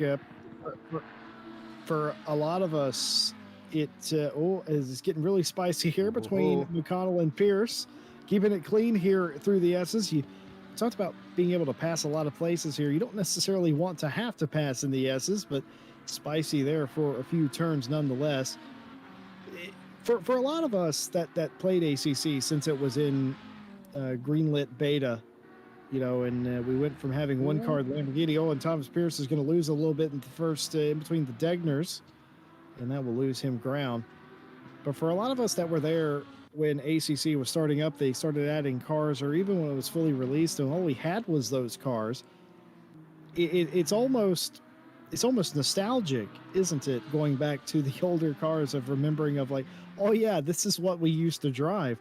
Because we don't do that very often. So next season of Night Owl is going to be absolutely off the chart for not only my nostalgia for ACC, but also it's going to be interesting to see how all these drivers who are used to driving these modern or newer Evo cars cope with going back in time? Well, I think it's going to be very fun to watch the old tracks too as well. With that, to pair the right cars with the right tracks. And there you go. We're going to reset the clock like it's 2019 is basically what's going to happen. So I would that love we to go can back to 2019 now that I think about it after the last couple of years. definitely. But yeah, we can. Oh, he's off The again, his 131 is Pierce. off in the back. He went off big. He went off big, but that was a good recovery. And just to keep it on, what happens? Was it just an understeer moment, or did they bounce off the curb? Yeah, you can see the car. The car bounces over the curb. Does manage to save it though. It looks a lot bigger accident in the background. But yeah, just a sort of a wiggle and that. Don't even lose out the place to Chris Vining. But I mean, it does mean now that he's under attack from him.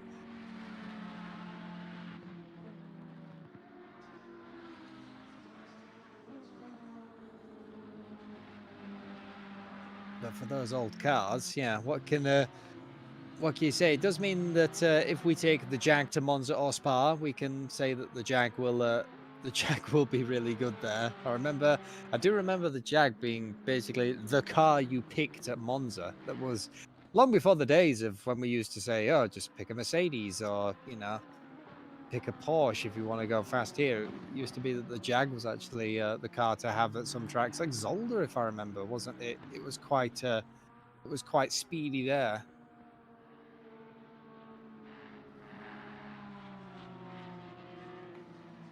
Heilman now in pursuit of Sizek. This isn't the battle he thought that he was going to be having to deal with, but such is what happened due to the spin in the first turn. Still trying to gain places here. Sense of pride for Benjamin Heilman, who has already clinched the silver championship. Did that before even taking the track today. Didn't necessarily have to even be here, I'm pretty sure. He was still won the championship. But that car, the handling definitely starting to go away from it just a little bit. Savalainen continues to pull away from Cormac Ryan Mina. 19 seconds the gap. Samir Foch 2.1 back. And now I start to wonder with 18 minutes to go, can Samir Foch get up there and do anything about Cormac? I wonder. Yeah, there's Tom Bryant said in the chat, we almost forgot that Savalainen was even in this race. He's just sort of, I wonder if he's forgotten himself that he's in the race. He's just driving around now at quite a rapid pace.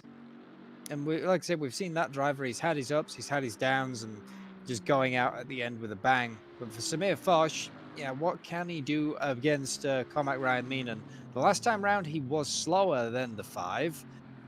And watching the Delta, they've just been sort of yo-yoing each other. We'll see what their lap times are, respectively, when they cross the line and what the gap may be. So for the number 5, coming up to the line for Ryan Meenan, that's a 202.9, a high 202. And for Samir Foch, it's a 203. So it's still slightly slower. But you don't know what will happen when the fuel load starts burning off. Yeah, nobody knows that more than Benjamin Heilman. He probably has a better idea than most what that Porsche is going to do, but even still, it is wreaking havoc on him. He has caught Sizek, but like they say, catching is one thing, passing is definitely quite another. Just after 3:20 in the morning, you see a lot of light in the sky. I'm not entirely sure why that might be. Surely the sun doesn't come up at 4 in the morning in Japan. I believe it's because each track was modeled on when the SRO actually ran there. So in Suzuka's case, it's in the summer, which means that the sun comes up incredibly early. It starts cresting the horizon. You also notice at Spa, at the track for Spa, it doesn't go dark until 10 o'clock. The sun hangs in the air for ages and ages and doesn't come up until much later.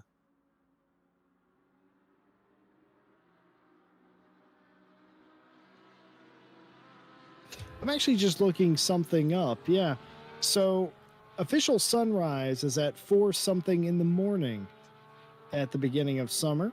Of course, that's when the days are the longest at the beginning of the summer solstice. So yeah, it is for something in the morning when the sun comes up in Japan in the summer. Absolutely wild. I had to look that up because I didn't believe Mike Jones, by the way. Ye- Apparently, this is a very dumb thought to have. We'll leave that to interpretation. But I mean, what we do say is the land of the rising sun, and I'm pretty sure we might get just a little bit of a sneak peek of that at the end of the race, driving into the dawn, and that lovely green glowing Ferris wheel that's sort of been our beacon for the straight now. It's getting dimmer and dimmer as more and more light comes up. Still quite dark though over the Degnas. There's one part of this track that I do wish they had a little bit more flood lighting at. Is you come in, you have all this lovely lighting through the S's and the start-finish straight and this back half of the circuit, but you come into Degnas and it's completely black. It's just like, well, there you go. Figure out where the two hardest corners on the track are yourself, and then back to lighting. Well, we've seen several drivers fall victim to the final turn curb on the inside. And you know how all sims are fractionally different, even if they're laser scanned, they're fractionally different than one another in the representation of any given track. Well, I can promise you that pretty much every modern sim gets that corner almost the exact same. It is death. If you hit the inside of the final turn, it is almost assured that you are going to have a nasty crash, and everybody that's hit it today has suffered that fate. Of course, the only track that I'm aware of in modern times that is a true figure of eight, it's interesting because it's even listed as such. It's listed as a figure eight track. Of course, there's no intersection. There's the bridge over the straight that goes into 130R, and then the Degners that leads into the Dunlop. But it is, by all standards, a figure of eight track. That's an incredible thing unto itself. I wonder how this track was pitched to the Suzuka government. Of like, okay, we want to build a giant figure of eight track and put Formula One cars on it. Yeah, because it's pretty much been unchanged since its debut. I think there's been a few things added for the Grand Prix. You know, a few more curves, but other than that, it's pretty much it. And I think if I'm right, it's pretty much been everything to the last sector. It's all the first turn, the S's, Dunlop, the Degners. They've all pretty much remained the same. I think Degner used to be quite a huge banked turn back in the day, but now it is sort of two sharp, rounded off corners. Other than that, Suzuka really hasn't changed much from its original roots. Not like Philip some Roberts. tracks where Kailami, where they've pretty much redone everything on that. They have done indeed. Philip Roberts points out Oran Park in Australia is a figure of eight track. He also says Suzuka Track S1 was actually way more complex when it was originally pinned. Okay, interesting. Ivan points out how rendered the background of the track is. Yeah, that's just Kunos. Kunos seems to do that. They not only want to get the track grounds correct, they want the surrounding area correct is what they want to do. So that particular little pond over there off a spoon, yeah, that's actually there. Oh, excuse me, off of turn one, yes. But all these parking lots, all of this is actually part of it. Yes, this particular pond right here out of spoon. All Yeah, these power lines. They've even got the right colors for the high tension power lines as well. I can confirm as well with like the likes of Alton Park and Brands Hatch and all that. When you use the free cam and fly around that, I can pretty much point out every single point where I've stood at real life in at Brands Hatch. And yeah, Donington has the planes flying overhead. Once again, can confirm that Mike they're Jones, there. let's go hang out at the bar. The bar. Oh well, I mean you've passed it, mate. Yeah, no, that's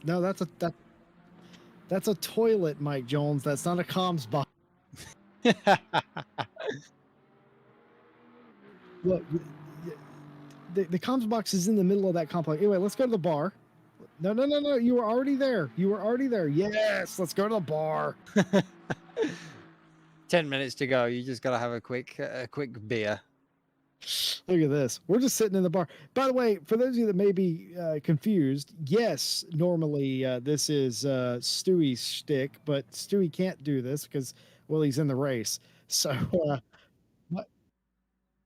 Mi- Mike Jones is telling me he does this pretty often, which that explains a lot. But look at this. You can actually see the roads and everything too, the road network leading up to the place, all the parking and that they have here. You may notice where they downscale the topo map, but oh dear, we are breaking all sorts of walls here, and oh dear. Well, you're not supposed. I'm not repeating that. You're not supposed to see that. Chris Vining has returned down to pit lane for an unscheduled stop near the end of the race. 9 minutes to go. Like I said, you'd be forgiven if thinking Stewie was doing the broadcasting. That is not Stewie. That is Mike Jones having a little fun. Certainly, I think he's already been to the bar personally. Apparently this was last night, you see. So we're fine now. It's been at least, 12 hours.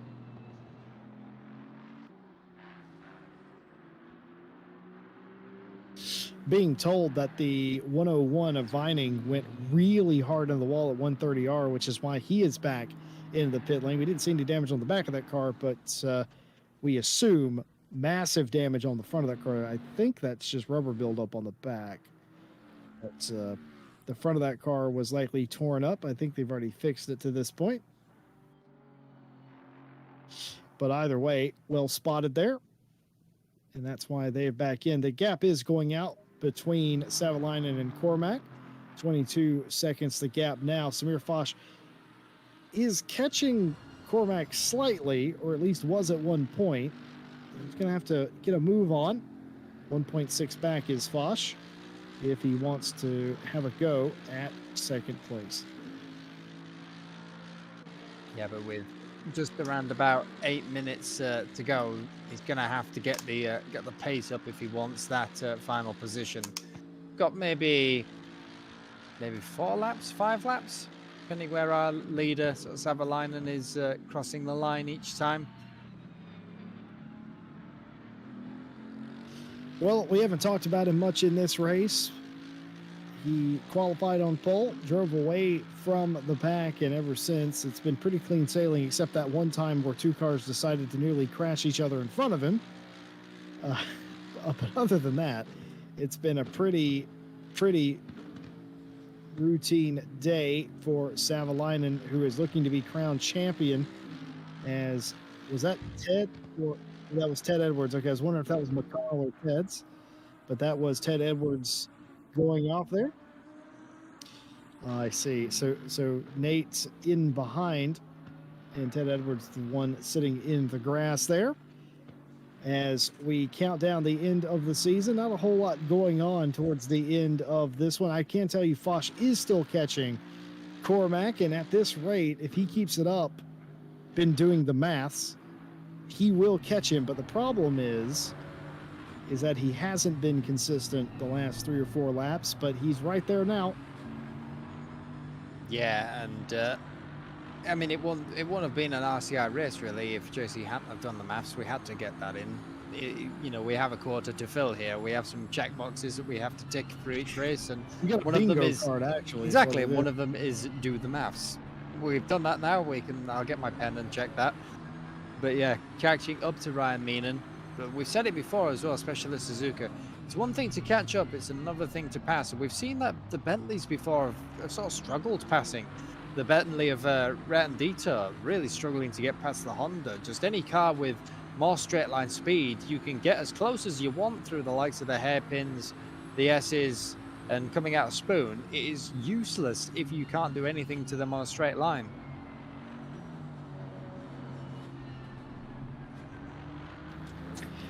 Yes, it seems to be the case as we get ever closer to dawn here. The light in the sky becoming ever more prevalent, and the lights becoming ever less necessary, though they still very much are at this stage. 5 minutes to go. Running the final laps. I think if you are a Savalainen, it's just about being safe here to the end, knowing that you're still racing for something and you have to get this result to confirm the championship. And for Samir Foch, will likely be pushing as hard as he possibly can do to get onto the back and try to get past Cormac. Of course, earlier Heilman did get by Sizek in the final chicane. So Heilman 7 seconds behind this man, Samir Foch. And looking at it, look at some of the sort of steering inputs in that turn one. I would say that those tires are starting to give as well. It's quite a vicious track on your tires, this Suzuka. It's very abrasive, and you can see the understeer just starting to set into this Bentley, needing just that little bit more steering input. You can see the cars sort of washing wide when maybe it wants just that little bit more turn in. And it is such a thing that you have to manage at Suzuka. And speaking of another thing you have to manage, looking out the windscreen ahead of us, the traffic that you also will have to manage. It's never something you want to have to deal with. Tom Bryan actually just always going to be wide here. Is the Lamborghini as the... I feel like that was because obviously he was letting Cormac through, but even still got very close to the edge of the track. Rogers, by the way, has caught Sizek for the most part, as Foch has fallen off just a little bit of the back of Cormac, but Rogers has caught Sizek for 4th place, and will have to be very hasty in his attempt to get the 4th place position away from the 427. But the 119 has been on quite the charge recently, so if they were going to do it, I think now would be the time. There goes the Lamborghini letting through Samir Foch. No time held up there. So once again, he's back on the chase of the 5 of Ryan Meenan. Only maybe 3 laps to go, looking at where the leader crossed, though. I don't think it's going to be enough.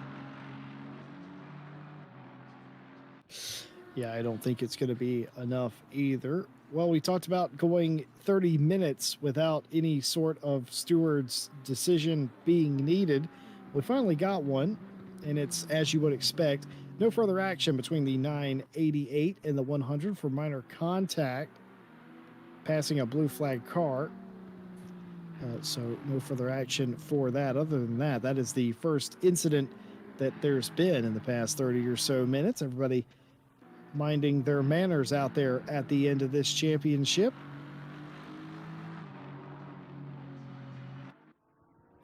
Next season is going to be a very different one. The old tracks and the old cars for ACC and GT3. And I think a lot of drivers are going to be reminded just how awkward some of those cars were to drive.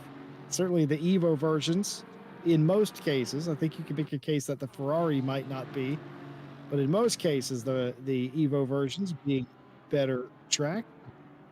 Oh, okay. So the Mercedes and the Ferrari not included in that championship at all. But speaking about Evo cars, as Jordan Daly, still unsettled in that car, has had an adventure of a day. Yeah, I think... favorite original car, Ryan Mawson, while we talk about it. Favorite original car? Split between the V12 Aston or the Jag. The V12 Aston has a good soundtrack, and if you take it to Bathurst, it's hilarious because you can take it to Bathurst even versus all your Evo cars and still be super competitive, just because it is a monster down the straights with the acceleration. I mean, I've seen, you know, long endurance races that have been won by a V12, even versus all your modern Evo cars. The Jag, driving the Jag is kind of like driving a nuclear bomb. It is just leery and loud, and the rear end is not connected to it, and it's all kinds of scary.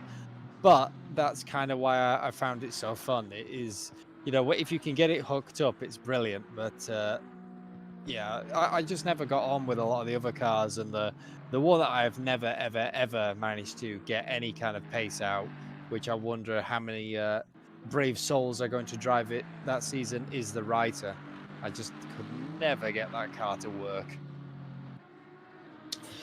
Whomever picks the Jag could potentially find themselves on the winning side of some of those races, especially with longer straightaways. As one of the Lamborghinis off again. Don't know exactly which one that was. It is indeed Ted Edwards in the 95. Getting it wrong in the Degners there, right in front of Sizek and Rogers. Rogers is there now.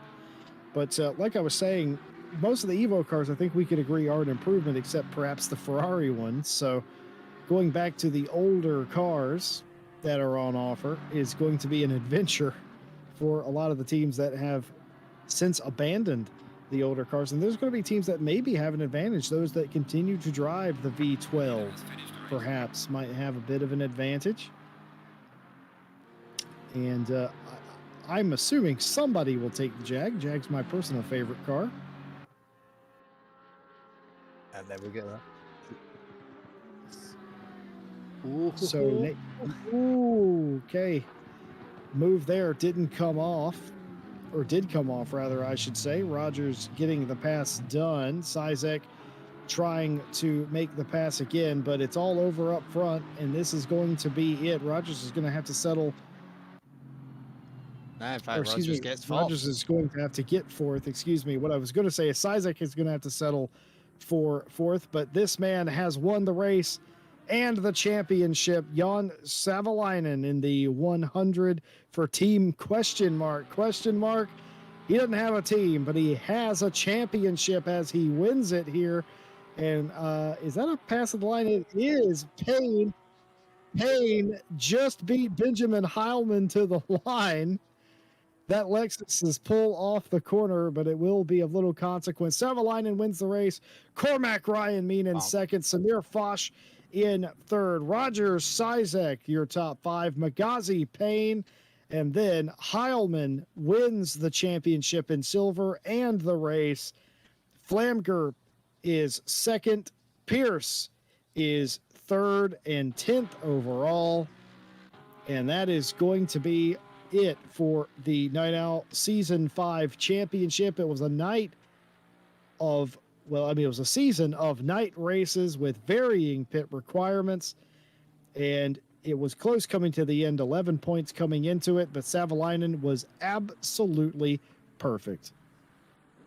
Yeah, the 100 was just flawless today and knew what they needed to do. Like I said, we thought that it definitely wasn't over, and we've seen Savalainen. He's been the bane of some of the crashes, of some of the problems, and those pit requirements have really, always thrown a spanner into the works of some teams. So it was great to watch. But yeah, battles up and down the field. And I don't know about you, but I'm really excited for next season, and especially that little mini season that we've got in between. Welcome to old cars again. You're going to have to get out those things that, ladies and gentlemen, that are called books. If you turn the books, they have pages in them, and they might tell you how to drive those cars. Well, your results confirmed. I'm as excited as you are to get into some older cars and see what the rest of the summer brings. Thank you all for being with us for this entire championship. Please leave a like, subscribe, hit the bell. Don't miss a single race that we do. We'll be back with you tomorrow for the RCI staff and community race. We're going to race for 4 hours, and I'm going to be a bit mean to the drivers, I reckon, in some cases. No, it's going to be fun. Each staff member here at RCI teamed up with a community member, split up into classes based on skill. It's going to be really fun. Hope you join us for that. Signups for the upcoming Night Owl and Friday Championship, as well as the Honda Cup, are open. Don't worry about what your skill level is. We have a split for you. Why not sign up on our Discord? Discord in the description. And once again, a big thank you to all of our partners: Race Department, AK Informatica, Driver 61, Fanatec, and Sim Racing GP for all of their support. Driver 61, of course, doing a giveaway for a next level racing sim rig seat and stand. And of course, some excellent driver coaching as well. A link to that giveaway can be found in the chat. Feel free to enter that free giveaway, and we wish you the best of luck in that. It's been an incredible season that has seen Savalainen winning in Pro and Benjamin Heilman winning in Silver. Those are your champions for the Summer Series. Who will win the Throwback season coming up? Well, there's only one way to find out, Mawson. I think we have to come back and just see how they do. Old tracks, old cars. I absolutely can't wait. Sign me up. Yeah, we'll have to tune into that. Let's see how it goes. I think it's going to throw so many people off the mark. It will be it'll definitely be interesting to see, and it's certainly a different soundtrack. I'm definitely excited to hear some of those V12s scream once again. It's been a long old time since we've heard a field of angry bees. Well, folks, on behalf of everybody here at RCI, I'm Jesse Lee, joined by Ryan Mawson and Mike Jones in the booth. And a big thank you to all of the stewards and drivers for making this season very special. We hope to see all of you back. And on behalf of all of us here at RCI TV, thank you for joining us, and we'll see you next time. See you in the old series.